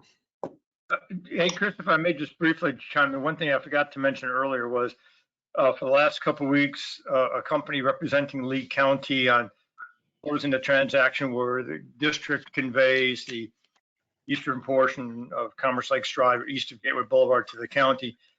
They've been preparing closing documents, a proposed deed. I made a number of comments last week, and just yesterday I received back a packet. So I'll go look at those this Easter weekend, and if all is in good form, it's I would have the chair sign it and deliver the deed and the authorizations and attach minutes so we can consummate that transaction. They do not yet own that little segment. Okay. Okay, and the next item that's been up in front of the board on several occasions, which is approval of the development order and the license agreement for restoration of Magnolia Lakes. And the board had directed staff to go back and make sure that Magnolia Lakes was happy with the planting plan.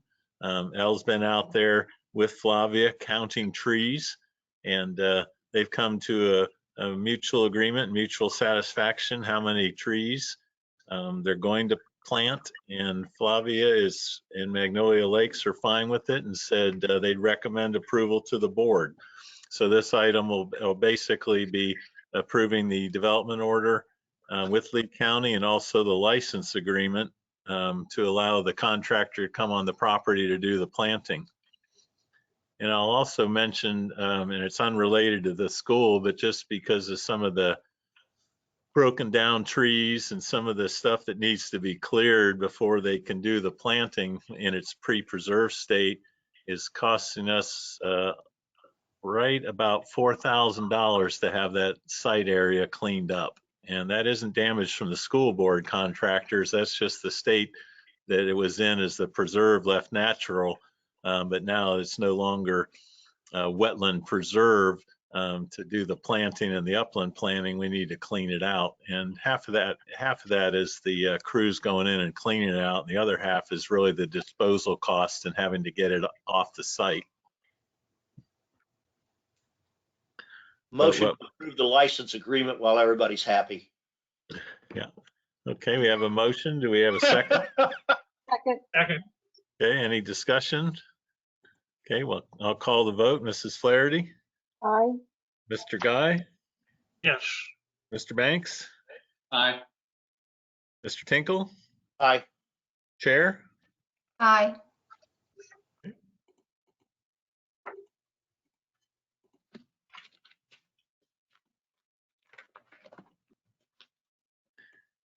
And we'll move on to agenda item K.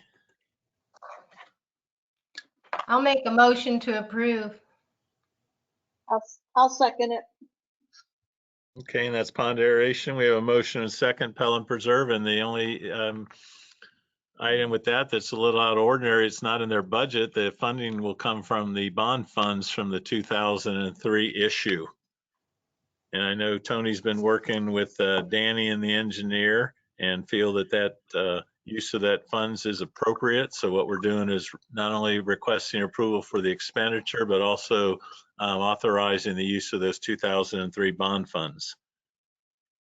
And members of the board, what I will do is provide the email chain to the board before the next board meeting, where I consulted with Sandy McLennan with bond counsel, who was comfortable with it based upon certain representations and by the engineer, and we obtained those from Danny, so we're all staff-wise comfortable with it.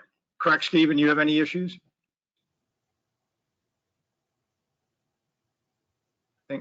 Stephen, are you still there? Sorry, no, I do not. Okay, thank you.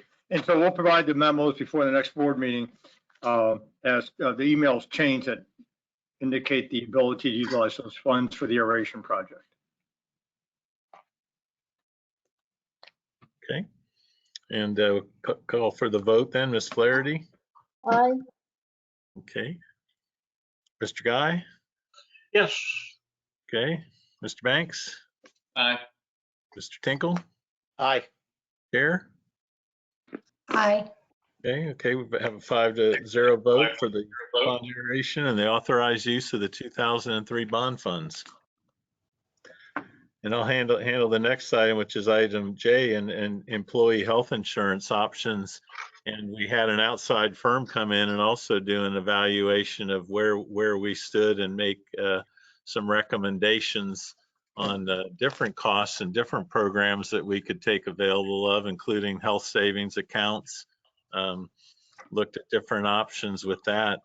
And at the bottom line, trying to be very cost conscious, the current program that we offer our employees, if we continue with that, will result in a savings of approximately $7,700 a year. And from looking at some of the budget constraints and some of the things going on with the economy right now, that's what we're doing as a staff recommendation, is to move forward with that. And also our renewals are due in the middle of April, and it's kind of unfortunate because we really didn't have the time from when we got this information to work closely with our employees to see if there were some different alternates they looked at. We did talk to them about changing plans or health savings accounts and some of those options, and it didn't spark a real interest. So we're going ahead and just recommending right now that we stay at that level. We will discuss this a little more during the budget because we had previously talked about trying to lower the premium for the family, because when you do offer a family plan, it's $1,400 a month, and that could have some onerous impacts to potential employees that do have a family.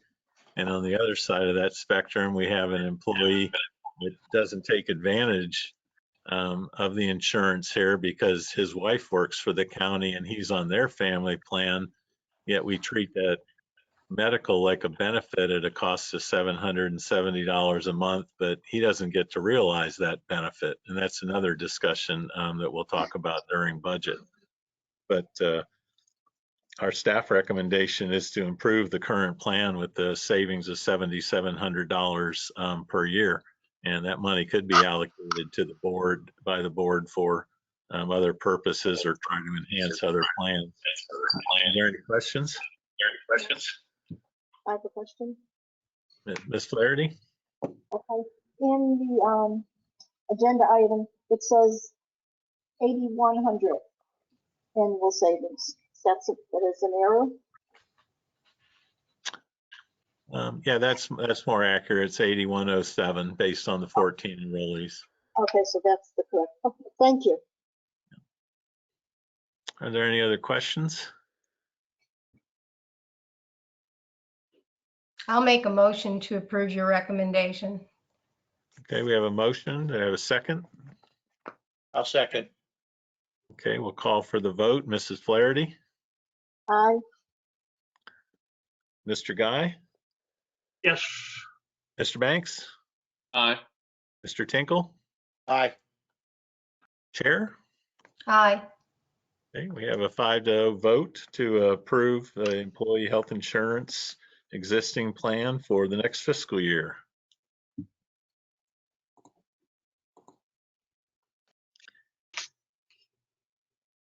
And one thing we did find out from the other carrier who went and priced is they couldn't get within that $8,000 to $10,000 range of the current plan that we have. Evidently, whether we're grandfathered or have a long-term relationship, even though they went out and shopped the market, the best price they could get on our current plan was $10,000 more than we're paying. But it was interesting to look at the options other companies offer and what they require for co-pays. It's a myriad of products out there to choose from. Question. Yes. Chris, we piggyback everything with the county and others, from concrete to pipe to you name it. Any chance of piggybacking insurance? Well, in that case, it's a little different, and because they do it by group size, And I could check into that, but so far it hasn't been an option. Because most of the time, these insurance deals are based upon the size of the unit. Right. And the smaller you are, the more you're going to get burnt. If we could latch up or hook up with somebody else, whether it be other CDDs or associations, it looks like we'd have a much better chance to be in a bigger plan where we could piggyback. Right, and I will check into that in more detail. We asked them to shop all the potential like that, and part of that problem is because we're so small. Yeah. And the only way to make that family premium go down would be to increase the premium on the single employee side. So, yeah. Okay, and I'll bring up the last item on the agenda for the action items, and that was reconsideration of the decorative signs at the roundabouts. And I brought this up only for fiscal consideration and looking at the amount of money that we'll end up spending for putting the decorative signs in the roundabout, and also the one at Griffin. And the one at Griffin, by the way, the county engineer told me today that next week they'll be providing the 60% plans for that roundabout to us. So they're moving quickly with that. So when you look at the additional costs we're going to have to pay, which isn't budgeted, that we have another roundabout, coming up on Griffin, and that we, possibly the school, we don't know, will have to pay for those signs, but I'll press them for them to. I just looked at it, bring it to the board to reconsider it on financial basis, and possibly go with the Guy plan, which is let them keep their county signs in there for 2 years and then budget it and replace it with the decorative ones. But I'd be happy if any comments. Ms. Flaherty? Yeah, I have a question for our attorney. We have to vote this to be reconsidered first before we have to vote to reconsider that motion we already made before we can consider this. The requester is it, bear with me, look at the agenda item language itself.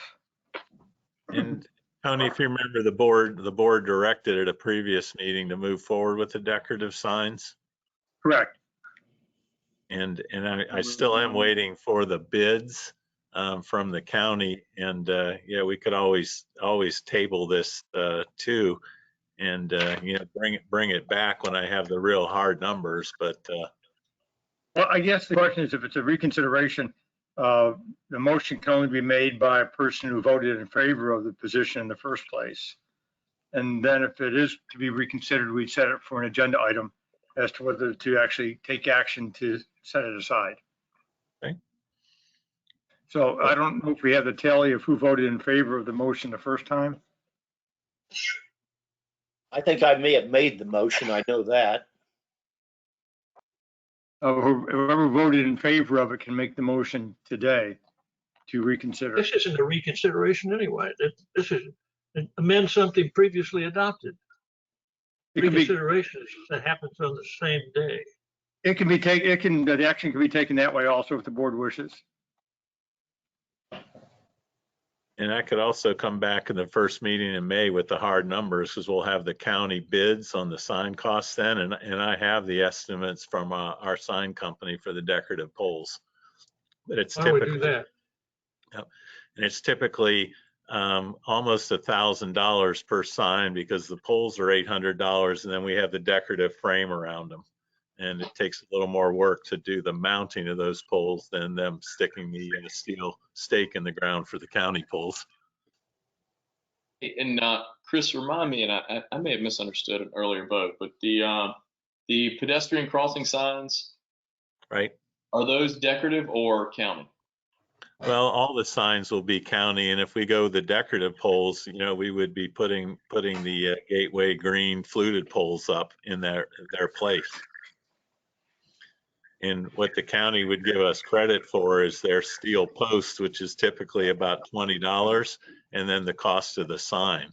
And so the decoratives, everything else, we would end up paying for. Yeah, I mean, that's why I voted no against that. Yeah, and I'm sorry, I think I misunderstood that as potentially that being temporary.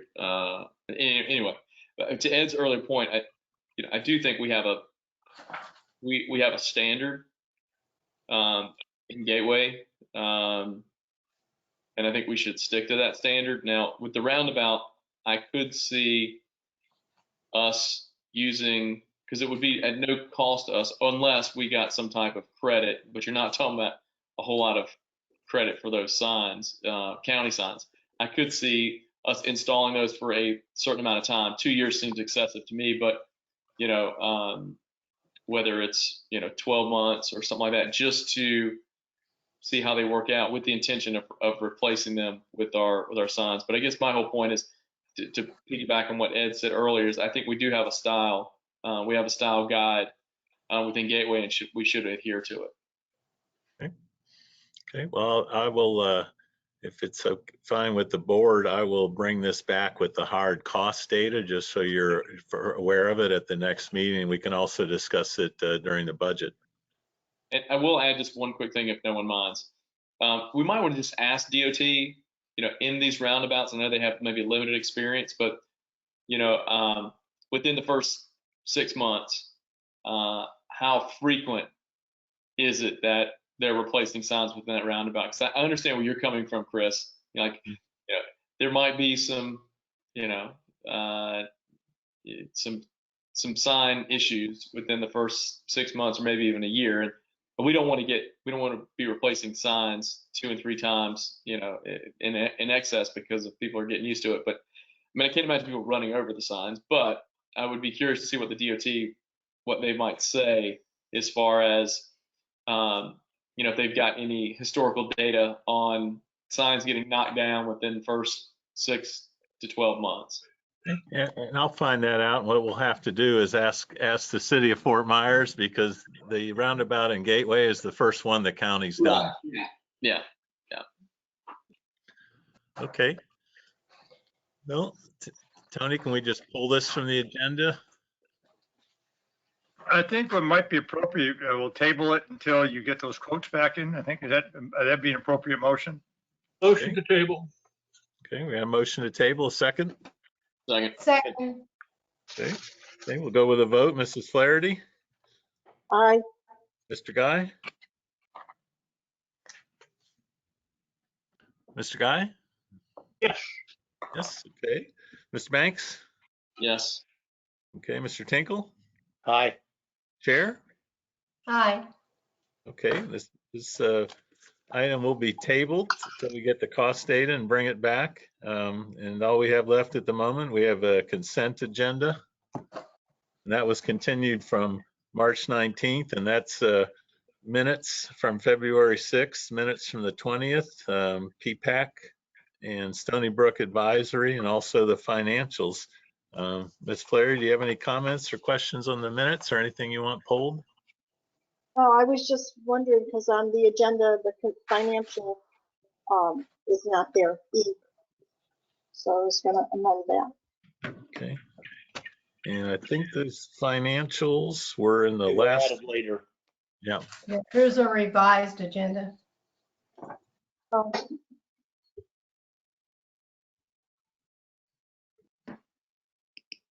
And those ones were at our last meeting. okay.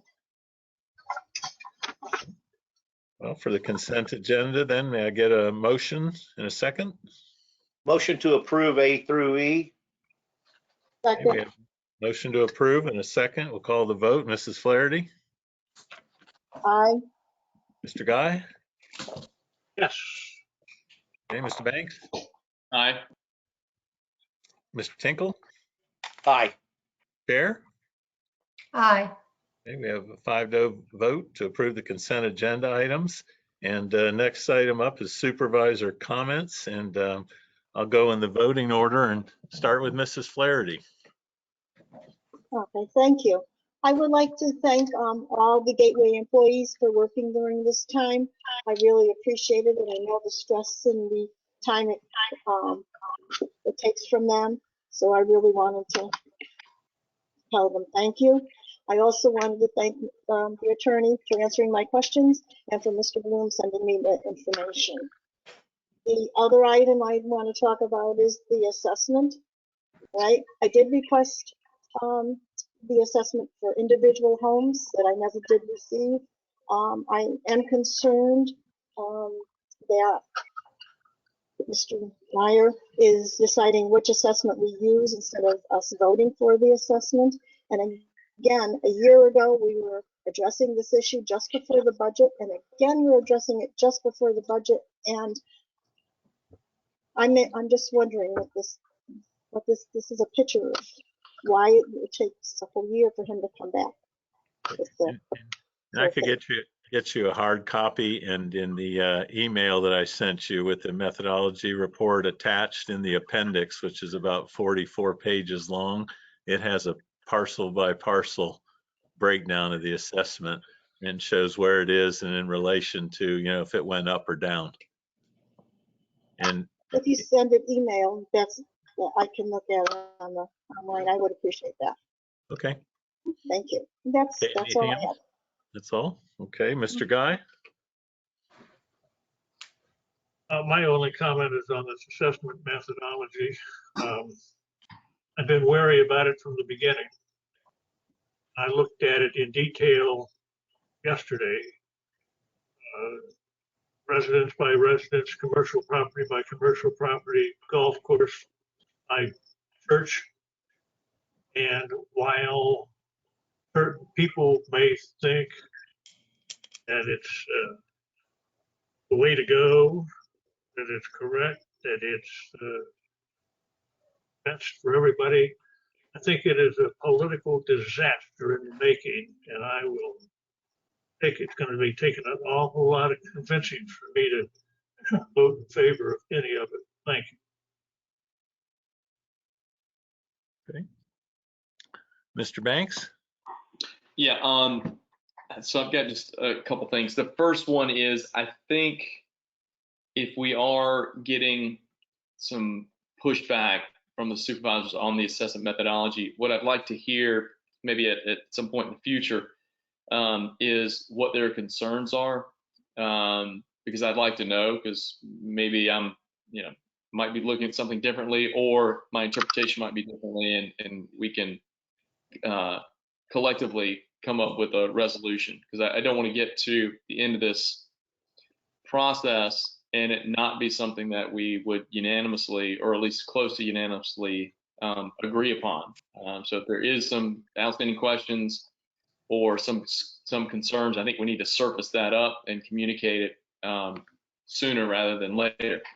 The other piece is, if you would have asked me a month ago, going into kind of budget, I would have said, let's continue to look at our employee compensation and benefits, and make sure that we're not only attractive, but that we've got some flexibility in some areas in this next budget cycle, to be able to attract and retain employees in our environment.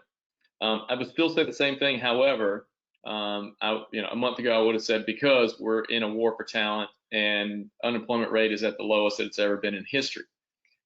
Well, within 30 days, that is not the case anymore. Now, I do think this is a short-term issue, but what we will find, and what I'm finding in my work, is within the next probably 30 to 60 days, there's probably going to be some available talent in the area, especially utilities and some of the areas that we have, because people are cutting back.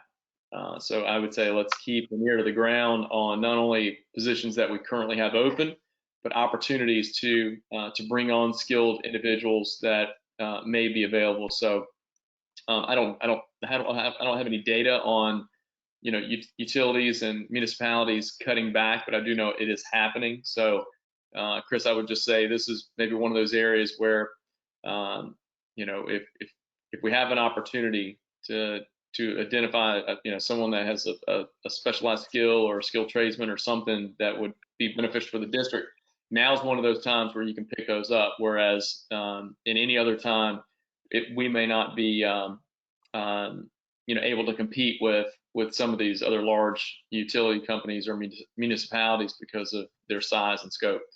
But I will say, moving into this next budget cycle, I think we still need to be very aware of what it's going to take in order to attract and retain top talented individuals within our organization. I applaud the work that, Chris, that you've done around looking at benefits and trying to get creative because, in today's world, benefits carry a lot of weight. And if you're not in a position where you can effectively negotiate, strong benefit structures because of our size, then we need to be able to offset that in other ways, whether it's higher compensation or some kind of deferred spending or something along those lines. So as a supervisor, I want us to always be looking at ways that we can retain our individuals that work for us, and also how do we attract those? Because we have a core group, but we have had some that have come and gone for various reasons. So we just need to be aware of that. The last thing I have is, Chris, I have had a couple people complain who are located in, I think, Waterford. So they're on Waterford Village, and their properties are adjacent to the FP&L easement. Evidently, there's someone between Lake Meadow Drive and Lakeland Circle that is hitting golf balls in the easement area. They were out there today. Yeah, and normally I would say maybe it's not that big of a deal, but it's actually it's not that far. So someone's hitting balls into Waterford Village houses. Several lanai screens have been busted. I had someone say that he had some kids out in the backyard, and there's golf balls flying in. I think they had tried to approach the individual, and I don't know exact address or who it is. It kind of came through a couple different requests. And evidently the individual didn't really care much for not continuing to hit balls.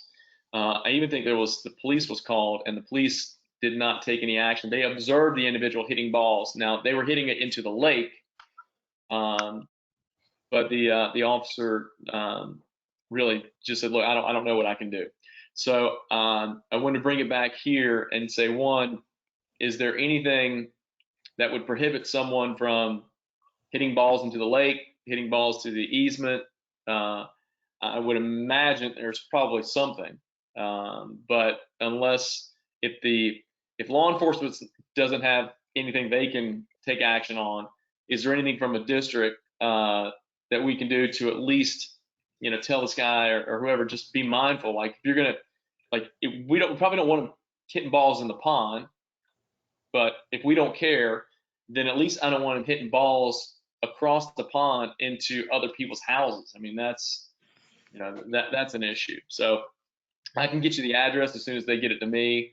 It might just be as easy as knocking on the door and saying, hey, you can't hit balls into other people in the neighborhoods across the easement from you. So you need to just be a good resident. But evidently that hasn't worked. Yeah, and it becomes somewhat problematic. We have a fellow that hits regularly over here right across from the office, but he's very respectful of the people using the easement, and he really hits it short. And one of the big things is if you're out there on the easement, it's not our property. Mm-hmm. He's on WCI property. Yeah. And but I'll be happy to, in a very nice way, to stop and talk to him and ask him if he could, be a little more considerate of the other people. Yeah, and I think the big issue was, look, if we don't have a problem with them hitting balls in the pond, fine. If you're going to work in a short game, fine. But when you start hitting balls into other people's yard and breaking their, lanai screens, or if there's kids out there playing, that's a bigger issue. And I would think that someone would, say, hey, okay, well, let me, just hit a 8 and 9 or something as opposed to 4 or 5. But I don't know. We'll look into it. And there was a fellow I went out and talked to last week because he was actually in the pond across from the district, and he liked to fish. He's a long-term resident, but he was netting shiners for bait, and that's illegal. And we approached him very nicely and asked them, and we said, well, it was a resident that called, and at least they didn't call Game and Fish, because if they were out here, they'd be writing you a huge ticket. I didn't know that was legal. Yeah, we'll take a approach and talk to the people and see if we can get some I'll cooperation. give you your address. Again, I just think, whatever we can do is fine. I mean, I don't want to. So anyway, that's all I got. Okay, Mr. Tinkle? Yeah, I have a couple of things. First of all, other than the fact that I had some difficulty of getting online, I don't know if it was all the kudos go to you, Margaret, or whoever, but I thought this went pretty smooth today. It was a lot better than I was expecting. So thanks for arranging it. A couple of issues. Chris, did you have a chance on that Cypress Links pond erosion issue, able to come up with something on an interim fix or a change order with Metower or Abby or somebody on those 2 or 3 residents? We're getting, I think we already have a price to fix it, but we're going to wait till he moved over into Gateway Greens. Sounds good. Yep. Second thing, the whatever you pulled off over there on the west side of I-75, I don't know if the other members have had a chance to look at those pictures, but the before and the after are dramatic. That's unbelievable. It even, I think, looks almost nicer than the Stony Brook outfall, which I think is a huge addition to the community as far as our flowway and the aesthetics. Looks very, very good. Now we got a problem. When we're going to get with I-75 Florida Department of Transportation and try to figure out how in the hell we're going to get the water under I-75 to get over into that new pretty canal we have. Brian and I will be drafting and sending a letter to the DOT secretary and the area secretary to see if we can get some movement started with them. And we'll be sending them the copies of our reports and the hydraulic study, the volumes of water they're moving through, and the constrictions that happen at those culverts. Great. Next one, just to ask a general question for those that might be involved in this. Has anybody else been working with TECO to try to get natural gas into their communities? I am not aware of that. Okay, well, we're trying to do it through a survey over here, and we've got about a 25% response, but I wondered how other communities were coming. That'd be nice. The next one, Arborwood Pond. The pond, in fact, there's 2 of them, and one of them is ours that is currently, I believe, the responsibility. They fall into Pelican Preserve, but I believe they're under the responsibility of the developer, which would be Lennar. Lennar. Wait a minute, Lennar doing Arborwood? Yes. Okay, Lennar, then they have not had anybody in there touching one single blade of grass along that pond that's along the 12th hole on the golf course and Callaway Greens, and it's really beginning to look shaggy. Somebody needs to remind Arborwood that they need to be doing a maintenance of their side of that pond. Okay. And then the last one. I know our next meeting is going to be an interesting one on this assessment methodology. And I pretty well made it clear and known to a lot of people, I'm not going to rerun for the board. But boy, if there is an issue that will make me change my mind, it will be the assessment methodology. It is fair, it is equitable, and it is way over needed. Well, we'll be out there distributing that document to the homeowners associations and trying to set up meetings also to publicize it and vet it with the public. And the I-75 canal looks great. And, kudos to Brian and Metower for doing such a good job in a cost-effective way. And they're going to be moving to the Colonial Country Club, that area access, and also right behind Colonial at the Winn-Dixie and the Goodwill.